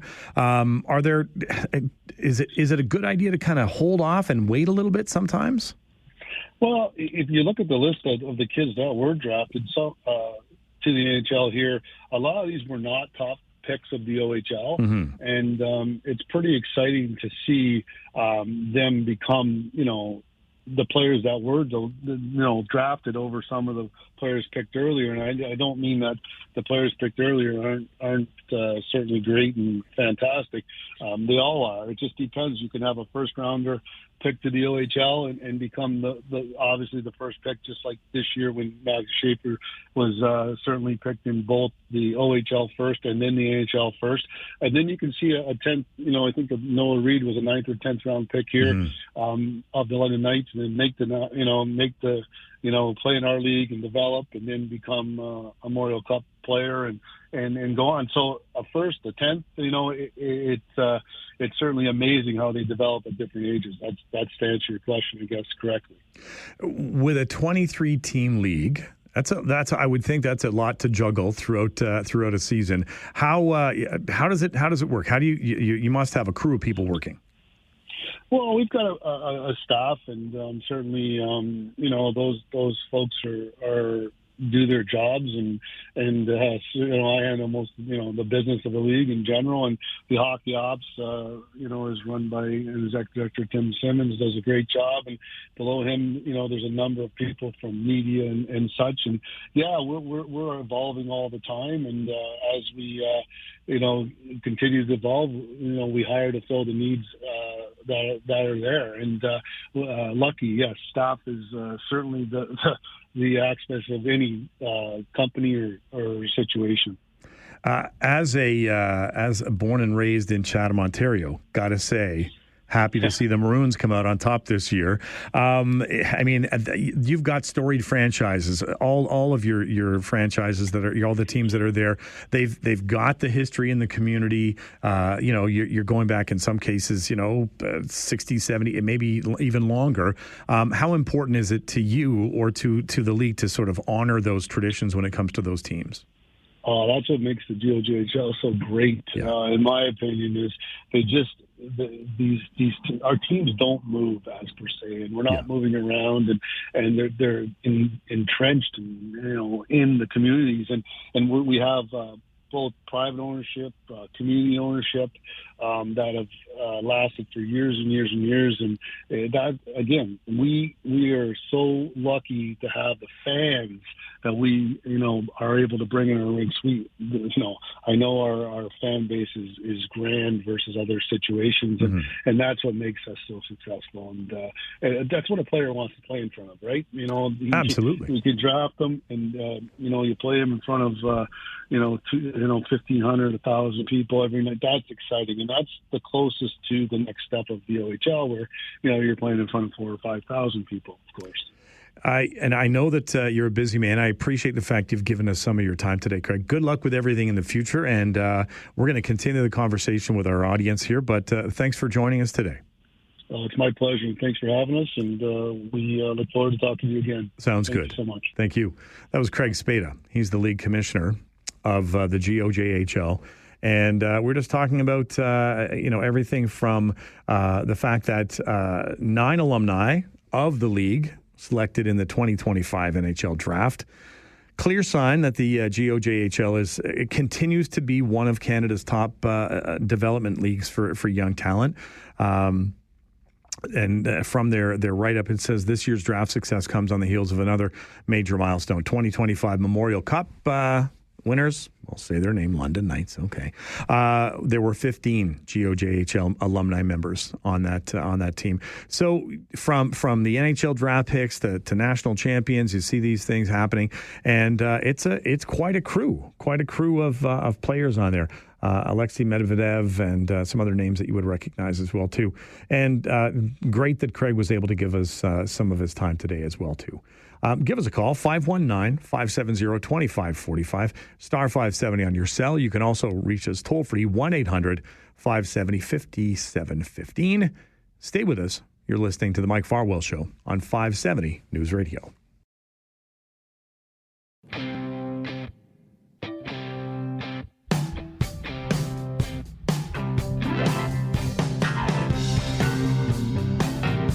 Brock Greenhalgh sitting in for Mike Farwell this week. He will be back on Monday. We just had a chance to chat with Commissioner Craig Spada of the GOJHL. And we know that in our listenership, no matter where you might be from, you probably cheer for one of those 23 teams. You've got the Lincolns down at St. Mary's and the Stratford Warriors and the Listowel Cyclones and the Elmira Sugar Kings. And you got the Siskins in Waterloo and the Redhawks in Cambridge and Ayr Centennials, Brantford, even if you want to go that far, with the Titans as well. So lots of good hockey, like he was saying, kind of 16 to 21-year-olds and making waves, right? It's not always a straight shot to get to the NHL or a straight shot to get to college hockey or other pro leagues that are out there. So I know it's the middle of summer, but, we're always talking hockey. So there you go. And as I said, Sutherland Cup winners this year. Dun, dun, dun. The Chatham Maroons. Now, Chatham Maroons used to be the Chatham Junior Maroons, which meant that there was a Chatham Senior Maroons back in the day as well, too. And if you've ever been to Chatham to watch a game there, I believe that arena was built back it was probably, it seems to me, I think it was like the parade grounds and related to military back in World War II. It's an old building. Needs a little bit of work. Needs a little bit of TLC, as they say. But there's lots of ways that they, as I said, they become ingrained in the community, and how strong they are connected to it. If you've got some time this weekend, we've already been talking about a few things. There's other things going on this way. It's like every park you go to this weekend in the region is going to have something on. If you find yourself in Victoria Park this weekend, well, you'll be at the Rib Fest and the Craft Beer Show. If you find yourself in Uptown Waterloo this weekend, it's the Sun Life Uptown Waterloo Jazz Festival. If you make your way down to Churchill Park in Cambridge this weekend, you're going to stumble across the Cambridge Scottish Festival. Afrovibes Festival, we talked about that already. That's happening. Tonight, if you're not going to join me over at the ballpark, maybe you're going to take a blanket and a chair and a bag of popcorn and a couple of Coca-Colas or whatever you happen to have. It's Movies in the Park, and it's a Minecraft movie tonight. You can start your weekend off early. Outdoor movie night at Waterloo Park. It's going to start around sundown. Bring a blanket, bring a sweater. Enjoy this week's edition of Movies in the Park, a Minecraft movie. Subtitles are going to be available as well too.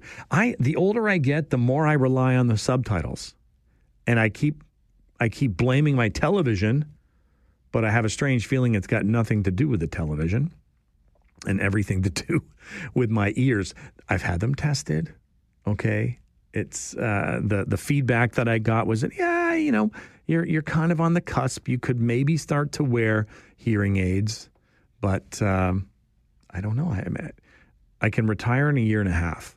So it's like, do I, in the next year and a half, go get all this work done and take advantage of my benefits that I have and have all those things done, New mouth guard for when I'm sleeping, and hearing aids. I use a CPAP machine. It is quite a number of steps it takes me to get ready at the end of the day. But how are you going to spend your weekend?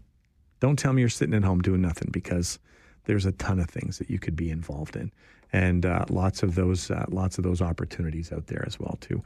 What's on your mind? Give us a call, and we can have a chat as well too. Don't forget, in about 10 minutes time, I want to hear from you, and I want to know about your first ever cell phone. Maybe your first ever cell phone is still the one you have now. That was a running joke for my brother-in-law. He had his cell phone had one of those antennas that you pulled out. And until we finally said, look, man, you got to get with the times.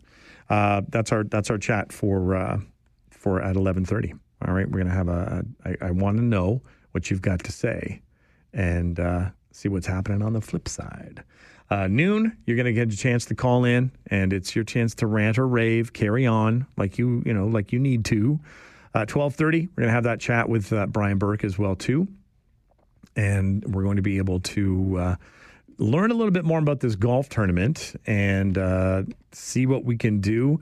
I know that Brian's a golfer. I don't know if he's going to step up and do some golfing, or if he's just kind of running the event and has to sit back and can't be out there on the course. He's got to be doing all of his other parts. We'll see, but that's going to be at 12:30 today. Give us a call, 519-570-2545, star 570 on your cell, toll free 1-800-570-5715. Stay with us. You're listening to the Mike Farwell Show on 570 News Radio.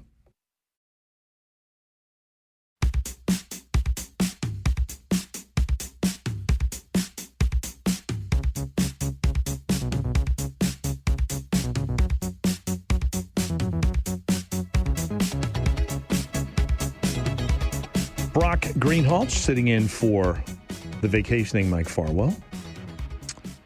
He'll be back here on Monday, and I will be leaving him some notes as the supply teacher. I'll let him know who has been put in jackwagon jail, who needs to have a detention maybe. I was reading an article today. It was talking about they gave kids an opportunity. They said, listen, you've got the detention is there for whatever the issue was at school, and either you can serve the detention or you can go out with staff and go on a hike. And the kids who chose to go on the hike just really enjoyed it, got really, it made a big impact on their lives. Now, I don't know if that meant that they just kept trying to get detentions after that so that they could go on more hikes, but we'll see. We'll see if that's the case. Did you make it out to Tim Hortons yesterday? It was camp day, right? All the money raised from all the hot beverages go to the Tim Hortons camps. Do you have on any social media that you have anyone that you? It's kind of like a guilty pleasure. You follow them and you're kind of like, I don't know. There's one guy that I follow on Instagram, and he comes up on Facebook as well, too, and it's called Nobody Cares Anthony. It's all one word. This guy is the funniest guy I have seen in a long time. It started off with him just getting people to send him kind of like misspelled advertisements or things that were posted on Facebook Marketplace, and there's just silly, ridiculous things. He worked as a social worker. That was his full-time job, and this was just a little side hustle. He now has full-time doing this stuff. Nobody Cares Anthony, and he's got a stand-up comedy routine that he's working the East Coast of the United States, all around Boston. So I had my people reach out to his people because I'd love to have a chance to chat with the guy. Nothing has come yet. I know that he's pretty popular these days. Maybe when I'm back here in August, we'll see if he's available and we can make that happen and have on Nobody Cares Anthony. If you haven't checked him out, don't have to do as I say. I'm just telling you that this is something It's some of the funniest stuff I've seen in a long time. Is it your birthday today? Happy birthday, if it is. You share your birthday with actor Donald Sutherland, who did pass away last year. Here's who you are if it's your birthday today. You're friendly, you're easygoing, you're sympathetic, you're affectionate to those who are close to you.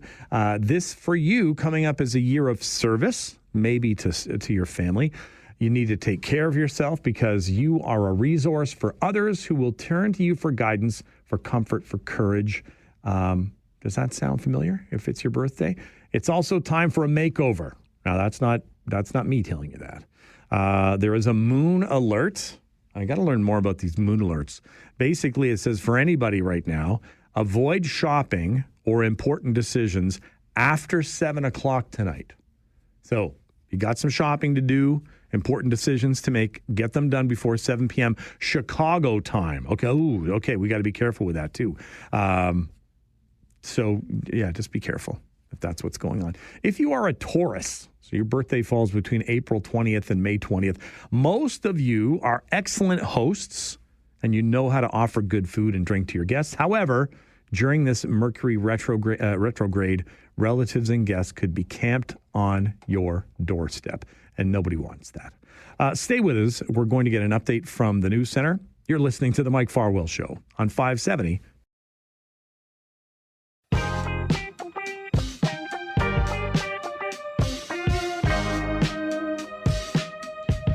Brock Greenhalgh sitting in for Mike Farwell this week. Earlier today, we talked with Dr. Allison Young about cell phone use and trying to rein in some of the challenges that parents have. And that got me to thinking, in this day and age, how old were you when you got your first cell phone?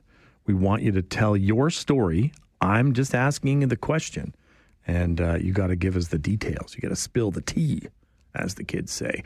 Sean, we'll start with you first. Tell us all about your cell phone. What do you need us to know? Well, my first cell phone. Wow.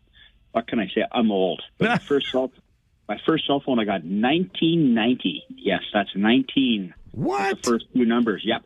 Okay. Yeah. It was one of those Motorola's in your car. Yes. With the transceiver under your back seat, and you had that little curly antenna. It was. Yeah. I was so cool back in the day, cruising with my huge cell phone in my car with the handset beside your gear shifter. I had a Mustang GT. I was one cool dude. And did you have really good hair back then? You probably still do. Oh, I know the hair's long gone, but yeah. But I still have the tail end of the 80s. I was on the road back then. Yeah. So, I was putting on about $100K a year on the road. Oh, my gosh. I had a Mustang GT. I had the cell phone with the curly antenna. I had the microphone on the visor. On your visor. Were you doing business? Cool. Were they business calls? Were they just chatting with friends or? I was working for a wholesaler. I was based out of Burlington. Yeah. I was based out of Burlington, so I was going from Niagara Falls all the way around to Toronto. Yeah, I was routinely racking up $300 cell phone bills in 1990. What'd that work out to in today's dollars? No kidding. Thank God I got expense most of it. That's when it was 25 cents a minute. Oh, man. Yeah, I know. It's wow. and of course it was the old 3-watt. Back then you had centers. You go from Cambridge to Hamilton, then you had those car doors, right? And then you would jump from tower to tower. Yeah. And if you were in Niagara Falls, you had to watch. You didn't actually hook onto an American tower if you were roaming. The bill would go through the roof. Oh yeah, so you had to watch that. Oh my gosh! Well, thanks so much for calling in and waiting to talk about that, Sean. I appreciate it. Kyle, what about you? You're vintage. You're a little bit younger. What's your style? What's your story when it comes to your cell phone? I'm a millennial. So my first cell phone I got in 2000, 2001, but it wasn't mine personally. It was a family phone. Okay. So I wasn't allowed to make phone calls. Texting wasn't a thing. I think you got charged through the wazoo, but it was you're only allowed to use it in case of emergency if you went to a friend's house at night or whatever, you're on your way home or whatever, right? But my first cell phone was in high school, grade 9, and it was a Nokia. Oh no, it was a Samsung construction phone with the walkie-talkie on the side, Oh. and it was the best phone I've ever had because you could throw that thing across the room, and it was a brick. And I don't know if it was, and you go back to the antenna where you had to pull it out. Yeah. Did that even do anything?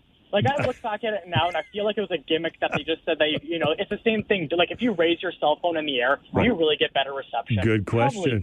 Probably not. Right? not. But, yeah, no, I sleep with my phone. I'm a millennial. I'm ridiculous with it. I agree. Like, I'll totally admit it that, I have a cell phone problem. Well, right? I appreciate the phone call, Kyle. That's awesome. A friend of mine was saying they run a cruise, and went to one of the game shows, and it was like the newlywed game or whatever. And the question to the husband and wife was, what's the first thing your husband touches in the morning? And each one of the wives all said his cell phone. And that's exactly how the husband answered it as well, too. George, what's your story when it comes to your cell phone? Yeah, Brock, you're not going to believe this, but I'm 61 years old. I've never, ever had my own personal cell phone. Good for you. And I'm not joking about that. I think there's something to be said for being, just being distanced from it. It can consume so much of your life. 100%. I refuse to give in. My wife has a cell phone. All my kids have a cell phone.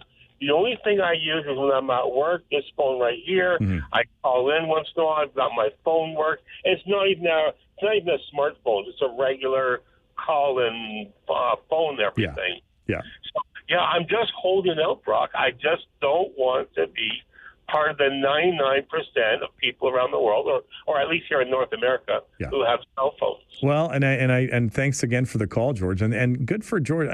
It is. I would think it's increasingly more difficult because everything is happening with your phone. You pay with your phone. You're getting into events with your phone. Your whole life is on it.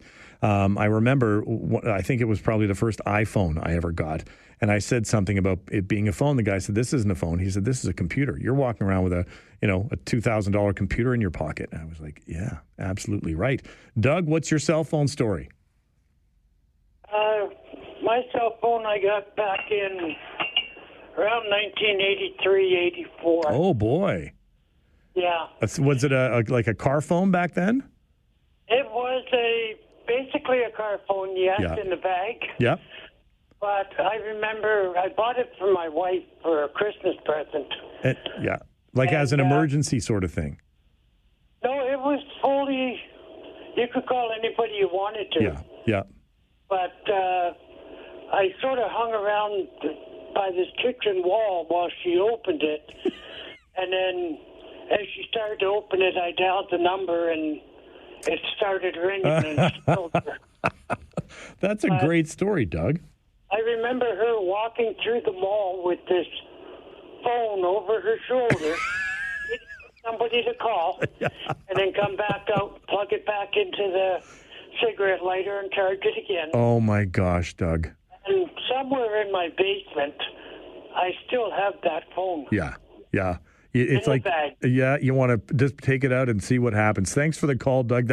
I remember I had done something like that with, I gave my wife a new cell phone for Christmas. And this is going back 15 years probably. And I'm downstairs. It's Christmas Day. My phone, it's like the first time we've ever been texting with each other. And I'm like, oh, my wife just sent me a text. I take a look at it, and the text says, I want my old phone back. Give us a call, 519-570-2545. We got a few of you on hold, and please don't go anywhere. We'll take a quick break, but stay with us. You're listening to The Mike Farwell Show on 570 News Radio.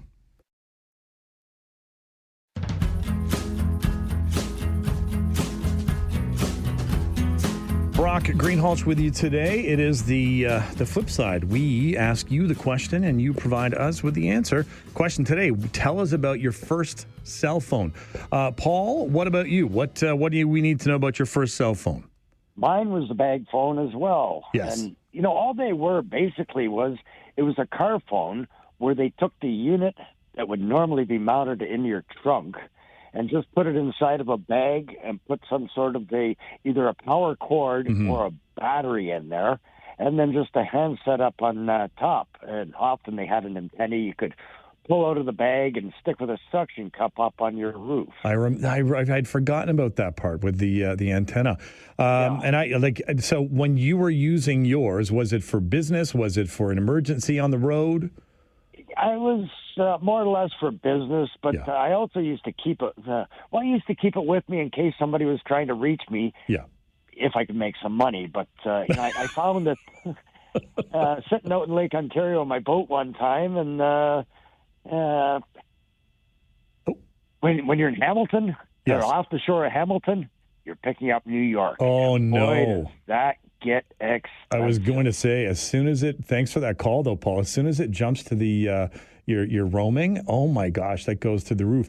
I can remember, and this is going back. Maybe I was still in university, and I broke down on the 401, and went to. I had a flat tire. I went to go change my flat tire, and somehow the tool set was not to be found in the trunk. So I flagged a guy down, and I said, "Hey, would you happen to have you called him a car phone, right? Happen to have a car phone?" Yeah. So I called CAA. I had the CAA number in my wallet, and I was on for probably 5 minutes. And he's like, "I'm going to have to ask you for some money, man, because that's going to be pretty expensive." And I remember giving him, I don't know what it was, but like you don't even think about that these days. But back in those days, and Paul made a good point, if it pinged over to the American side, look out. Grant, what about you? First cell phone, what's the story?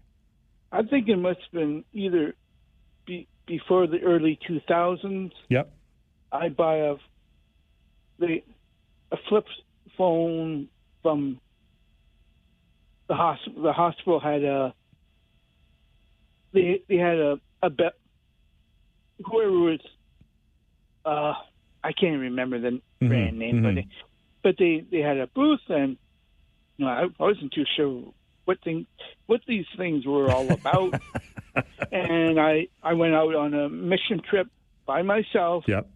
And I thought, you know what, I'm going to contact other people, phone up my family. Yeah, for sure. But when there was no dial tone, and at that time, I don't know what the heck's going on.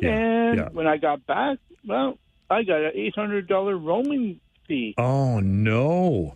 So I tried to fight it because I did not know. No, had no idea. Right?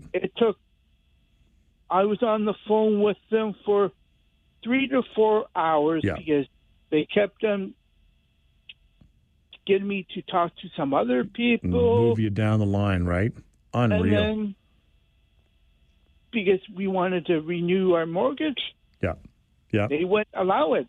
Oh, because of that. Oh, man. I'm sorry. Thanks for the call, though, Grant. I'm sorry to hear that. I can remember when I was working at, it was called Cantel. All right? I think the precursors to Rogers. Anyway, I remember a young lady who had come in, and her parents had bought her a cell phone. And again, these were these Motorola flip phones, and this would have been 1996. She had gone out somewhere to a club or something like that. Someone had taken her cell phone. So she came back to the store and she said, "Well, I want another one." And I wasn't serving her as a customer, as a salesperson, but the other person said, "Look, like you're going to have to buy a brand new one. It's not like you get you've bought your package and we'll just keep providing you with these cell phones are expensive." And it was like the family couldn't believe that was how expensive it was. And it's the same thing. It is extremely expensive to have these items in your pocket. What's your story? Give us a call, 519-570-2545, star 570 on your cell, toll free, 1-800-570-5715. For a lot of people, it is just a necessary evil. I shouldn't use the term evil, but it's there, right? And we use it all the time. And going back to that idea of what do you touch first, right? When you get up in the morning, grab the phone. A lot of people use it as an alarm. A lot of people use it as, just to kind of keep track of everything else that's going on in their world. And it has kind of taken the place of so many other things. And I think a lot of us would be lost without our cell phones. And it speaks to who we are. But it's nice, and when this is what I was talking about with Dr. Young, that idea of when my kids would go to camp, and even now, right? They go to camp, and they're distanced from it, right? If they want it, they can go up the hill and get it and go onto the phone and check their messages or whatever. But it's like people don't even want to do that. They're in the moment. They're dealing with. They're there with the people that they would normally be chatting with or messaging in the first place. So it's just really. It's nice to hear that sort of thing happen because you can go without it, right? You can go without it. Give us a call, 519-570-2545, star 570 on your cell, if that's how you're reaching us. Hey, 1-800-570-5715. Coming up to the top of the hour, remember, after the noon news, it's your turn.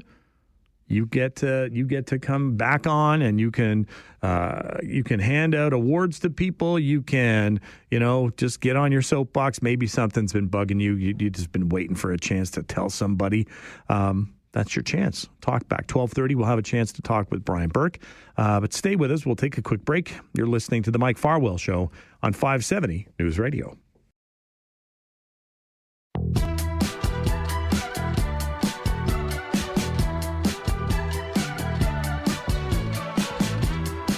Brock Greenhalgh's with you today. We're asking the question, your first cell phone. Barbara, what's your story?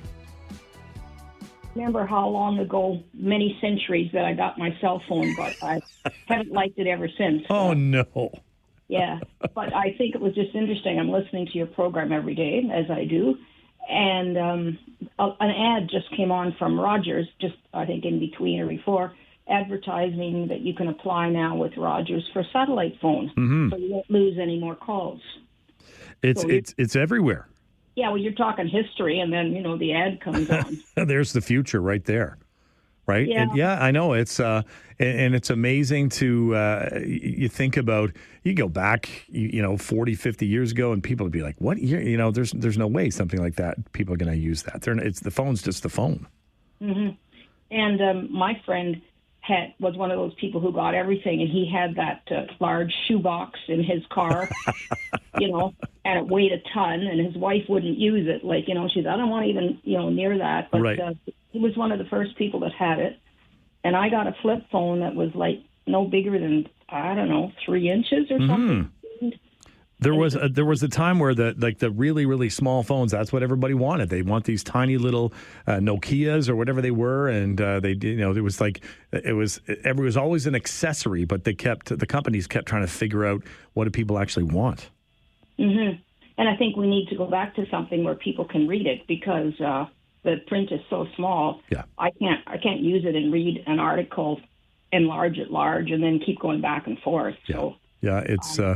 And it's like I said, it has become that you grab your keys, you grab your wallet, you get your cell phone, right? And that's just the way it goes these days. And also, it was interesting because maybe it's not as good now. You can keep in touch constantly, but when you didn't have them, you were in a rush to get home after school and make a phone call to somebody or have your buddy call. So I don't know if we have that anymore. Well, that's a good point, and I appreciate the phone call, Barbara. Thanks so much for calling in. Yeah, you think about back when I was a kid. Again, there used to be the commercials. Growing up in Chatham, we would get all Detroit radio stations, all Detroit TV channels, and it would be on the NBC or whatever it would be, and it'd say, "It's 10 o'clock. Do you know where your children are?" And it was just like that idea of, what could they be up to? It's 1985, and are your kids not at home? Because it's nothing good going to be. My mom always said, nothing good happens after midnight. These days, we'll ask our kids if they're traveling.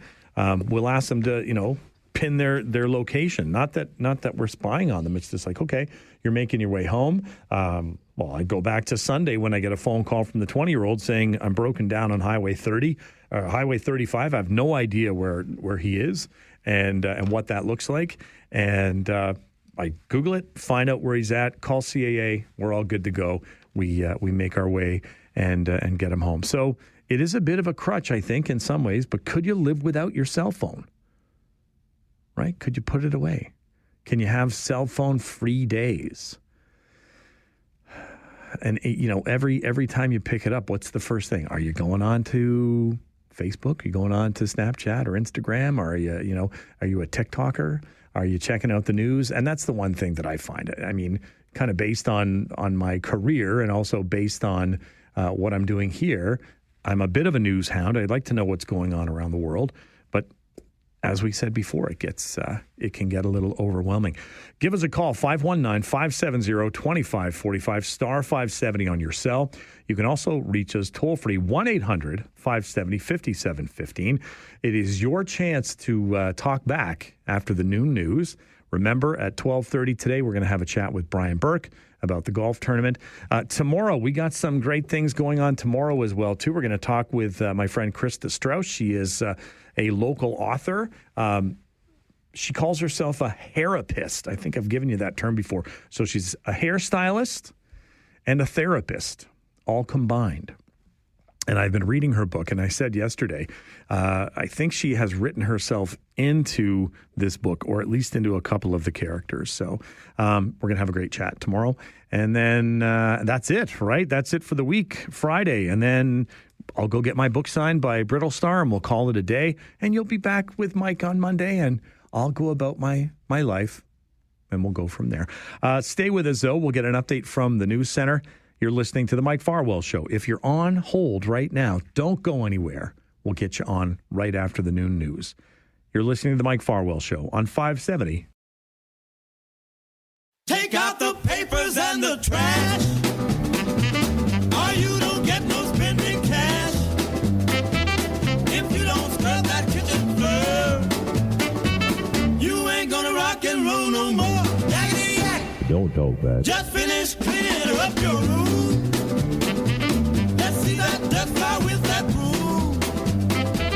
Get all that garbage outside, or you don't go out Friday night. Yaggity yak. Don't talk back. That's right. It's the 12 o'clock Talkback Hour. Brock Greenhalgh sitting in for the vacationing Mike Farwell. Thanks to those of you who have been hanging around. Grant, what do you want to rant or rave about today? What's on your mind, Grant? I'm going to rave on that lady that you were speaking to, because she used to do volunteer work in Phony and Chudens. Oh, is that was Barbara? Barb. Aw. Feisty Barb. I like you, Barb. You're such... Wow. You're such a fun person to chat to. Yeah, I have anxiety, so I don't get out much. So Kitchener has this programs where volunteers come in, and they phone people once a week. Oh, that's awesome, Grant. Yeah, and I want to talk about your ACL. I know I tore mine many years ago. Yes. And I know I got backlash from my brother of saying, he was commenting on me not doing much about it. Oh. And he was kind of comparing me to an Olympian. Well, how come an Olympian can go down these hills and you're not? And I'm thinking, well, because he has all the treatments paid for. Yeah. I'm not working, so it makes it impossible. Well, and it's the ACL that's a tough one, Grant.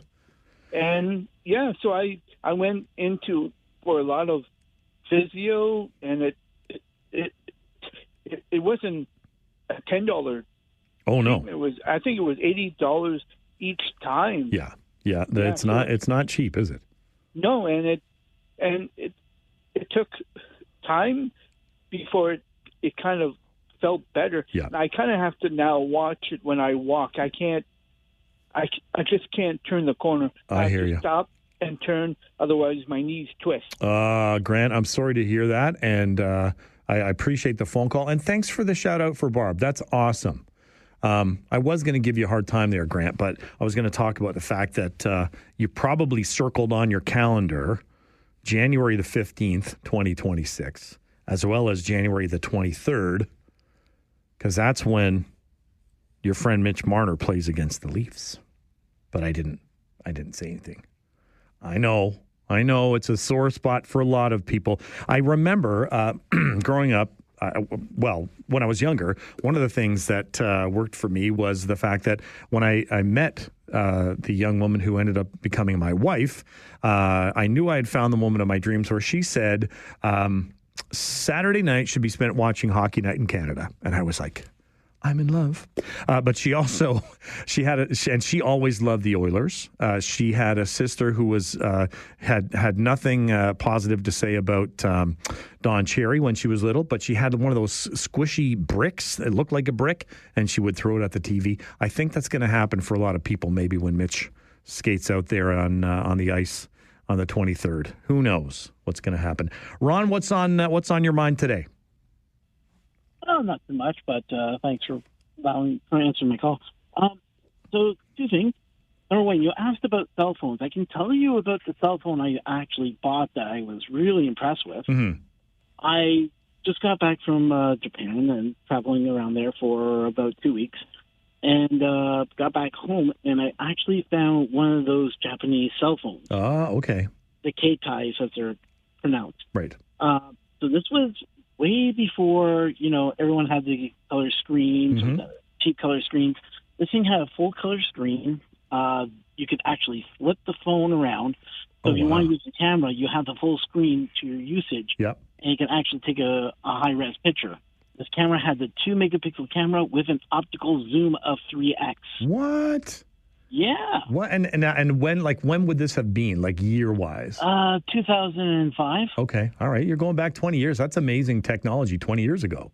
Yeah. And everybody was like going, oh, your phone's so big and everything else. I'm like, yeah, but does your phone have a 2-megapixel camera with 3x optical zoom? Right.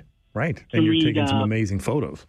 Oh, I had a lot of fun with that phone. I still love that phone, but it doesn't work anymore, unfortunately.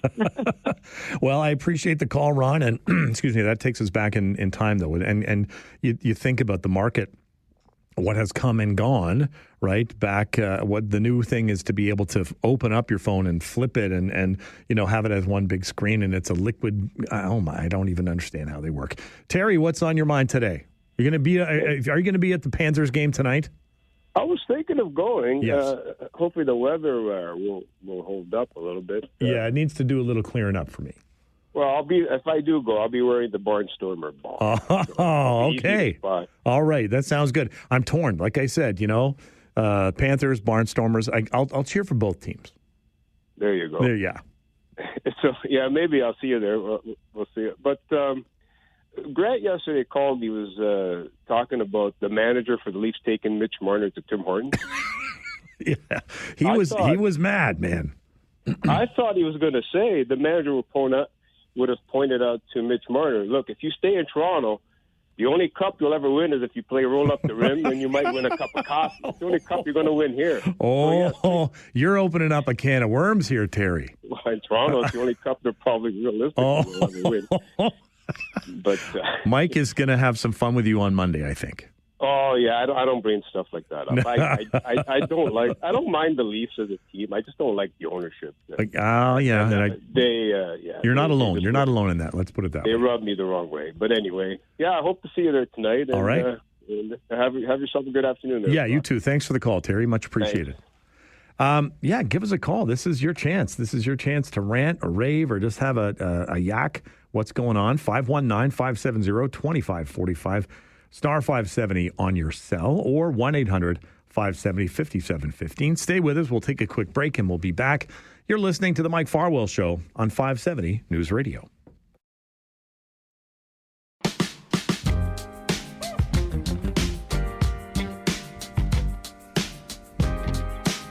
Brock Greenhalgh with you this week as Mike puts his feet up for a little while, takes it easy, works on his tan,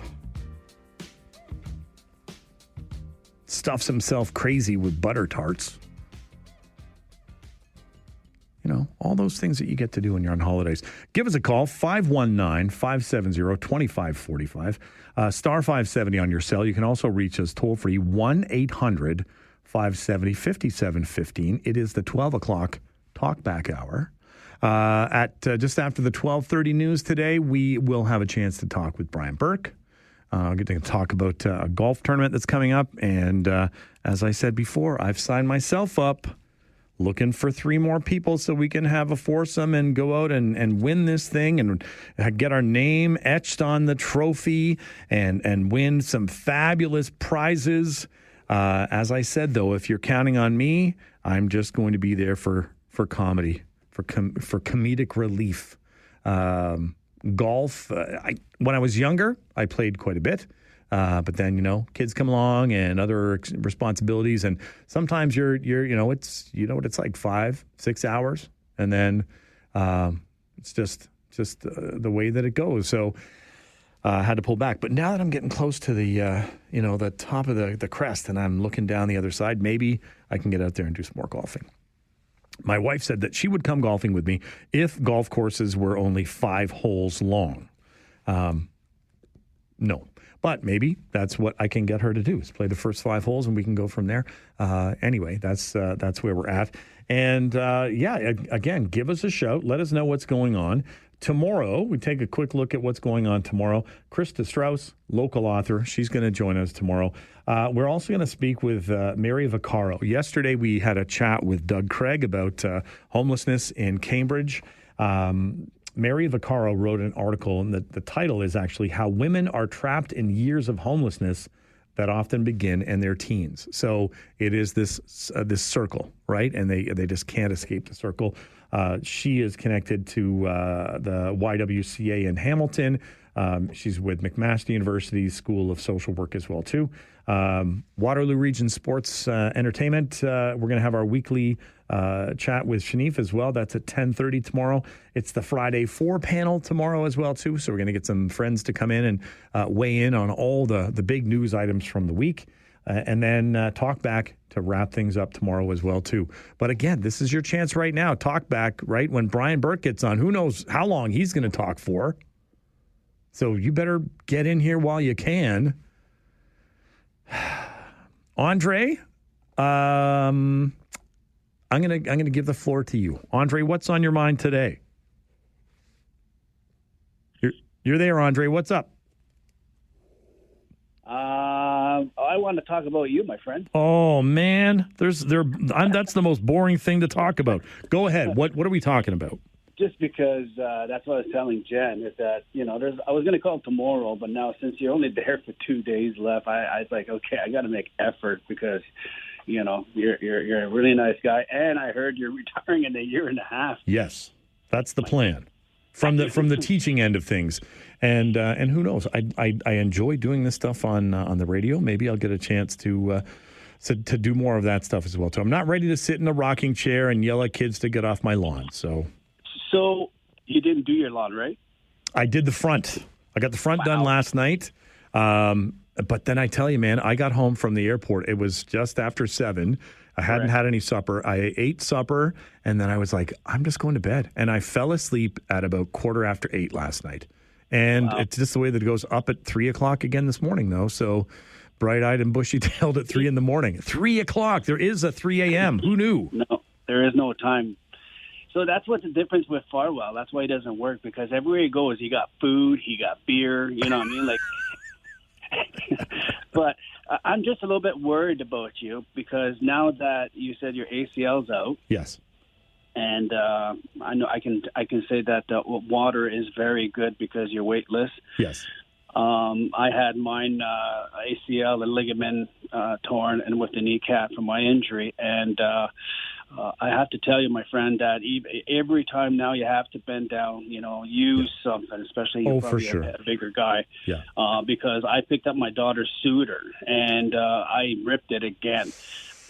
Yeah. So from now on, I've learned, like, I used to ski after that. I used to, still skate, being blind and all that. But I've learned going to older people, I've learned that, you know what? It's not about me no more. Right. And that's what older people told me. Yeah. You've done it. Yep. Now, learn that, cherish, and that's what I do with my children. I toss it on to them, and it feels good, right? I appreciate that. That's a great look at the world, Andre, and thanks for the call. The weight, that's the third thing. I had the knee done. I had a small procedure. I know you can't say small procedure with your heart, but I had a small heart procedure done back in May. Made a commitment to my family that the weight had to come off. So I've started to work with a registered dietitian. So that's happening. Get the extra weight off. And then I want to stick around for a long time, right? I don't want to retire and then that be it. I want to be able to enjoy myself for a little while. But I appreciate that phone call and the comments, Andre. Give us a call, 519-570-2545, star 570 on your cell. Toll free 1-800-570-5715. We'll take one more break before the 12:30 news, but stay with us. You're listening to the Mike Farwell Show on 570 News Radio.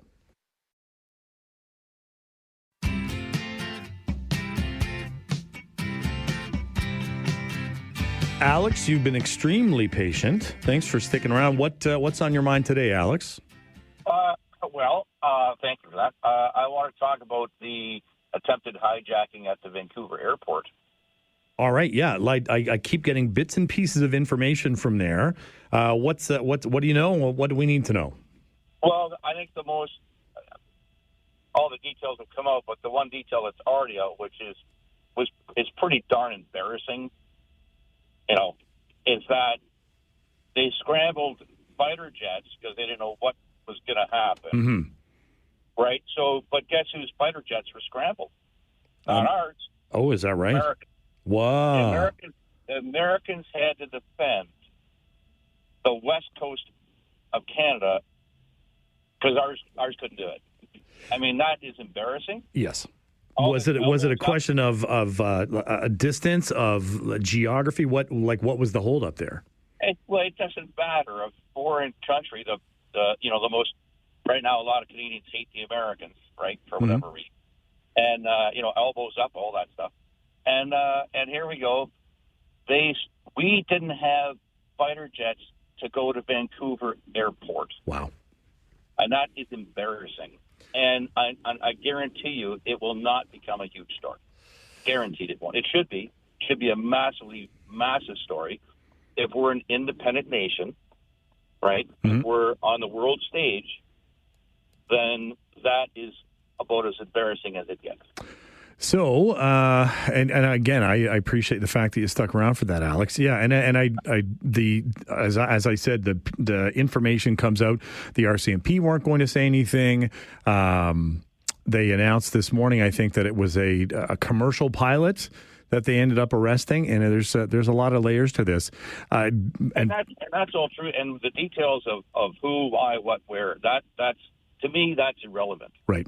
It really is. The story is that we couldn't defend our own airspace. And it's not a tiny little airport. This is Vancouver. Yeah. This is the west coast of our country, and we didn't have the wherewithal, and we had to rely on those evil Americans to scramble jets. And I think that should be the big story. Right. Well, and it's like when the evil Canadians go down and help with our water bombers, right? And we put out fires in California. That is correct. Yeah. But that's a whole different story. It's like when there's a big hurricane down the States, all our hydromen, they go down there. Yeah. When we have a big ice storm up here, all their hydromen come up here. Yeah. When the Twin Towers came down, and it was all the rig climbers that came down from Akwesasne, right? You get that support. That's friends helping out friends. Yeah. Okay. That is not military. It's a whole different ballgame. I hope you understand that. Yeah, and I hear you. And as you said, you want this to become a story, and like a bigger story. And I appreciate the phone call. And embarrassing. Yeah, and it's one of those things where where has he gone? we'll get the story out. We'll do some digging. Greg, you're a patient man as well too. Oh, you know what, Greg? You got to be patient a little bit longer. No wonder things are clicking off here. We got to jump to the 12:30 news. Stay with us though. I know I've got 3 of you there, and we're going to talk with Brian Burke. You're a patient lot here. Stay with us. We'll get an update from the newsroom. You're listening to the Mike Farwell Show.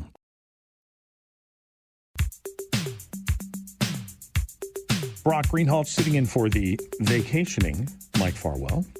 And we're going to take a little bit of a side break here. So we have a chance to chat with Brian Burke. The Center for Family Business has been around for about 28 years now, and as a support to family businesses in the Waterloo region and surrounding areas. It's comprised of about 55 different businesses right now. Brian Burke is the executive director of the CFFB, and he joins us today. Brian, thanks for joining in. Well, thank you for having me, Brock. How are you, my friend? I'm very well. What's this I hear about a golf tournament? I've been involved in one or two in the past, I'm told. Actually, I tried to figure that out a while ago. I figure I've emceed about 1,000 golf tournaments. Oh, my gosh, Brian. And I did them, you know why? Because I care. You care about your golf game. You care about playing golf. I care about my golf game. Yes. This one is unique in that you don't have to make any decisions. We've taken all the decision-making away from you. You use only one club for the entire event. It's a 7-iron. The 7-iron. I love it. Whose idea was this? This may have been mine. When we say you use it for everything, you use it for everything. Okay. You use it to putt, but you cannot use it like a pool cue. All right. Good to know. So there'll be none of that foolishness. No. There will be some other foolishness. This is only it's a 9-hole event. It's meant for networking and fun. And, we have a lot of great members and sponsors and advisors who are part of the Center for Family Business. But we also know that there are dozens, hundreds, thousands of other family-owned businesses out there. Mm-hmm. And this is an opportunity for them to come and say hi and meet us, find out more about us, find out the things that we can do for you over the space of the year with no obligation except to have a good time, enjoy a delicious meal. Oh, and by the way, there may be a couple of twists and turns on some of those 9 holes. Okay. All right. And now it's at Badlands, right? Just down the street on Iron Needles. Yeah, Urban Iron Needles, if you're not familiar with it. It used to be called West Hill Meadows years ago. That's right. But now it's Badlands, and it's really, it's kind of a golf course, but it's actually more of a golf event space. Well, I was going to say it's more like, you go there for an event rather than, just going out golfing sort of thing. And they do have lights, so you can play after dark. Which is really, if you've never done that, that's a lot of fun. Go looking, and they're open till like 11 o'clock or something like that. Yeah. So you can be out there for a while. I know. Hunting down those green or orange balls, whatever you decide you're going to play with. Well, the real people play with light ones. It's just that simple. And the rest is just foolishness. Who have you got as some of your big sponsors for the event? Well, we always have our regular sponsors, but Systems Plus, Libro, Credit Union, Jocelyn Insurance, and McCarter Dressman Lawyers have all signed on as whole sponsors, which is great. We ask for $350 for that sponsorship.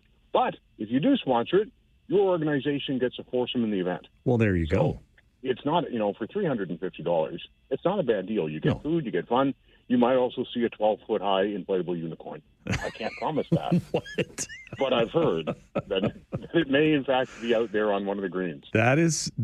I've done my part. I got online this morning. I have registered myself as a single player, but all day I've been yakking and seeing if anybody wants to join me to make a foursome. No takers yet, though, Brian. I'll be there. I'll do what I can, and I'll make anybody make their game look good. So you know that. Well, and this is one of the things that we like to do. It's the first time we've done this event. And, from years and years and years of playing in these, corporate golf tournaments or charity golf tournaments, one of the things I found out was it sometimes was hard to network with people. Yes. Because, you'd go with your own foursome, you kind of hang with them. Yeah. So what we're allowing people to do, and it's happening in a couple of cases, our friends from Libro Financial, they're not going to play together. Okay, they're going to be tossed in with some of other members. Great idea. Everybody kind of gets to know each other. I like that right? idea. Yep. And I like the fact we take all the decisions away. We know slow play. You don't have to go back and look at your club. Oh, what do I need? Is this a 5 or a 6? It's a 7, dummy. That's what you're doing. So, okay. So let me, are you expecting people to bring their golf bag with them, or just a pocket full of balls and the 7-iron? Like, do we leave the rest of the stuff in the car? Well, yeah, you can leave the rest of the stuff in the car. You can just bring your 7-iron. If you don't have a 7-iron, somebody you know probably has one. Yeah. Might even have a few at the club. You can probably find one. Yeah. Bring your 7-iron, borrow a friend's 7-iron, bring a couple of balls if you want. We'll probably have some balls there as well. And you don't need tees. Oh, no right. tees Right. are needed. Okay. So that's just the way Badlands operates. So really the simplest thing in the world. Like, can you imagine? You don't have to slog the bag around. My bag weighs like 300 pounds. Well, maybe this is how my game will evolve, and I only use one club. So this is August the 13th. It's a Wednesday, is that correct? Yeah, August 13th, Wednesday, 6 to 8 p.m. Okay. That's when the golf goes, and then we have some networking and some food afterwards, which is, by the way, being provided by, again, one of our very generous supporters, and that's Ultrek International. Okay. They are a food sponsor for the evening. So a lot of good things happening with some really great people, and you don't have to be a member to come. But if you're a family-owned business, we'd love to see you. I can't wait. I'm looking forward to this event. I signed up this morning. I was just like, I'm going to make this happen. Listen, Brian, I appreciate the time. We're going to jump and take some other callers, but good luck with everything. I'll see you on the 13th if I don't see you before then. Well, this is always the hour of the show where it's just people just go on about their stuff, right? Oh, this is the talkback. This is when the soapbox comes out. Well, that's good. You know what? If you manage to find a few people who miss me, that would be awesome. I'll see what I can do for you, Brian. I know I miss you. All right. Thanks, All right. Mark. Good talking to you. Yeah, great chatting with you as well. All right. Bye now. Bye-bye. That was Brian Burke. He is now with the Center for Family Business in town here, and golf tournament coming up August the 13th if you want to sign up for that. I've got James and I got Greg and I got Craig all waiting to chat. I do have to take a break, and then don't go away, gentlemen. I promise you I'm going to get you on the air, and we'll hear what you've got to say. Give us a call, 519-570-2545, star 570 on your cell, or 1-800-570-5715. You're listening to The Mike Farwell Show on 570 News Radio.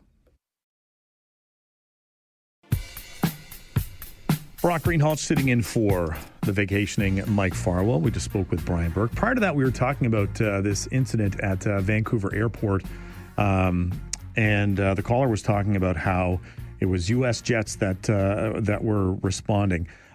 Some of the digging I've done a little bit anyway, and the one piece of information I see here, it says, as far as NORAD is concerned, there's no such things as American or Canadian fighter jets. There's only NORAD. And it's how the Defense of North American Airspace works. The unit closest to with the resources closest to it. So Vancouver is like a 2-minute flight from the air bases in Washington State. 30-minute flight from Cold Lake, Alberta. It's normal in that case that American units were the first ones to respond. There are benefits to both countries on either side of the border as to why that would happen. I know there's lots of negative stuff going on these days, and it's this, that, and the other. But at the end of the day, NORAD is still there. It still tells us where Santa Claus is, too. James, what's on your mind today? Thanks, sir, for being so patient. Yeah, no problem. Just have a few points I want to make.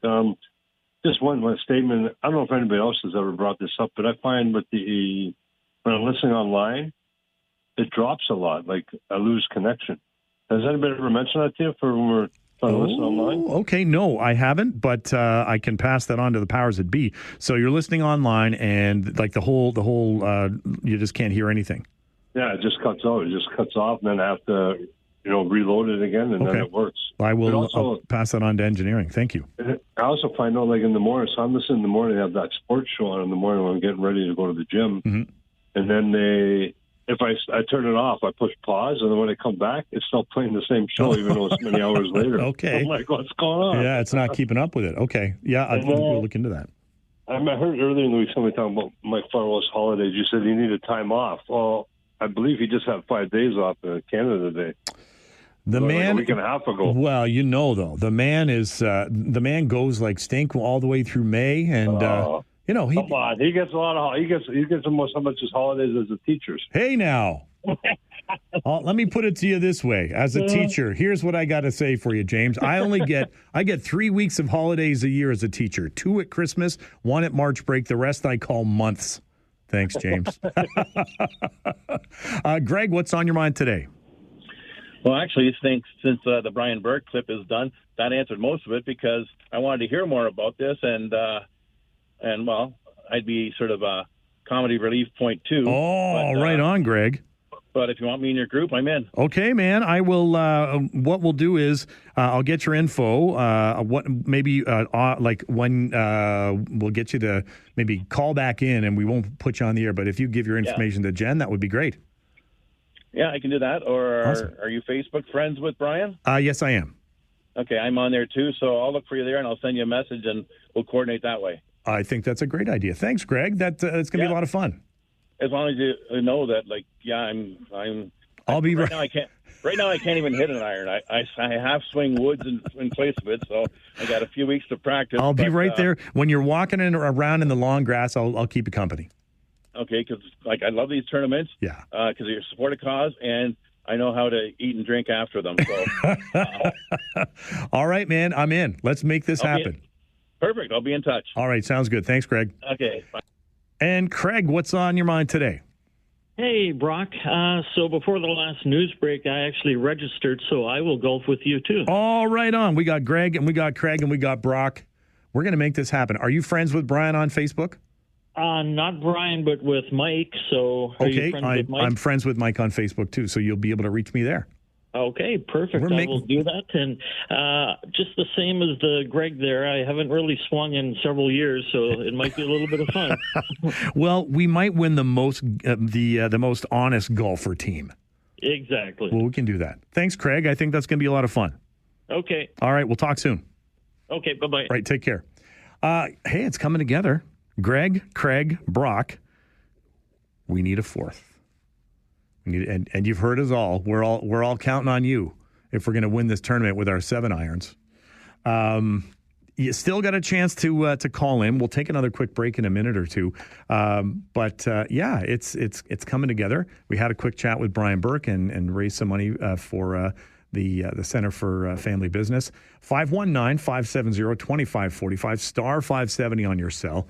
Toll free, 1-800-570-5715. What's on your mind? You still got a few chances to call in and let me know what's happening. What's the rest of your day going to look like? It's clearing up enough out there that I might have to cut the back lawn. Okay, well, I'll make that happen. And then I'll take my clubs out and start practice swinging and doing all those things as well, too. We'll make that a priority. I'm going to wrap things up tomorrow. We've got a few friends going to call in, and we'll have some chats tomorrow about everything from local books that are being sold to all kinds of other cool things. That our Friday 4 panel is going to join us as well too. So we're going to have the experts talk about all the newsworthy items from the week, and Talkback is going to be on again tomorrow as well too. So it's coming together. And like I said, I'll leave my notes. It's been a pretty good day so far. I haven't had to put anybody in jackwagon jail, and I don't know if Brian heard or if Mike heard the part about the bed sheets and the Guy Lafleur bed sheets, but I won't mention that. I'll leave that to conservative Charlie to make that to reach out to him and let him know next week. Stay with us. You're listening to the Mike Farwell Show on 570 News Radio.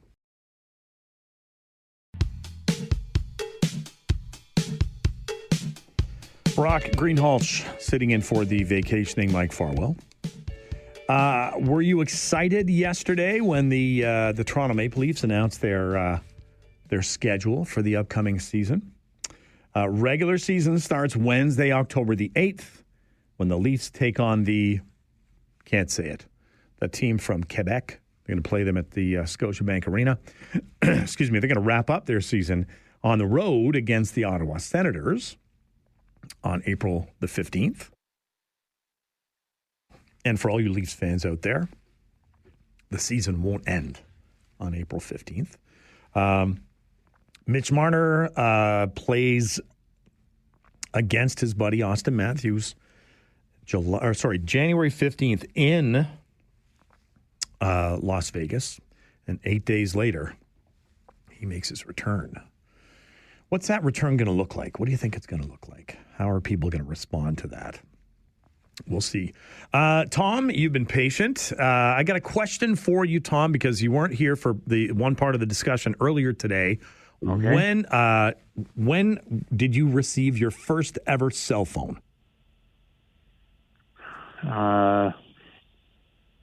It was, I can't remember, but it's been a while though. Yeah, but first time I had it was a pager. Oh yeah. Okay, yeah. And was that for work? In days, that was would have been in the late 80s, early 90s. And that was for work. Did you have that, or so people get in touch with you? No, it was mainly for work. They would take. But I don't know. Somehow it was easier then than now. You know. You think? Yeah. Everybody's texting, and nobody wants to talk to anybody. We talked about that earlier, where young kids don't know how to have a telephone conversation anymore. Yeah, and like you go Saturday or Sunday, families taking their kids to McDonald's, and the parents are on the phone. Yeah, the kids are on the phone. Nobody's talking to each other. No, I mean, what? Sometimes I feel like saying, can I introduce you to your kids? But I mean, anyway. I think it's too bad. It's too bad that that's where we're at these days. Yeah. In Europe, they have a lot of festivals, a lot of stuff that the kids are doing, Yeah. And here we have all the institutions to do it, but nobody wants to do it. They don't let you do physical education at the schools, because what happens if they're hurt? Right, right. We wrap them up in bubble wrap. Yeah. The other thing I was going to say, I don't think they're taking it too much on Marner, that he's to blame for all the Leafs woes. No. I think people were they always wanted more from him. And I appreciate the call, Tom. But yeah, I think they just always wanted more. And who knows? He just get to the playoffs and. Well, listen, we're coming to the end of another show here. Again, the time just flies by. I'm looking up and I'm like, I don't have much time to talk to Tom, and we're getting right down to the end of it. We can put a bow on this Thursday edition of the show, and we'll do it all again tomorrow, though. So tune in again tomorrow. We'll talk more tomorrow. If you haven't had a chance to call in, please do so. As Mike would say, be kind, everyone. Go out there and have a great day and stay cool. You've been listening to The Mike Farwell Show on 570 News Radio.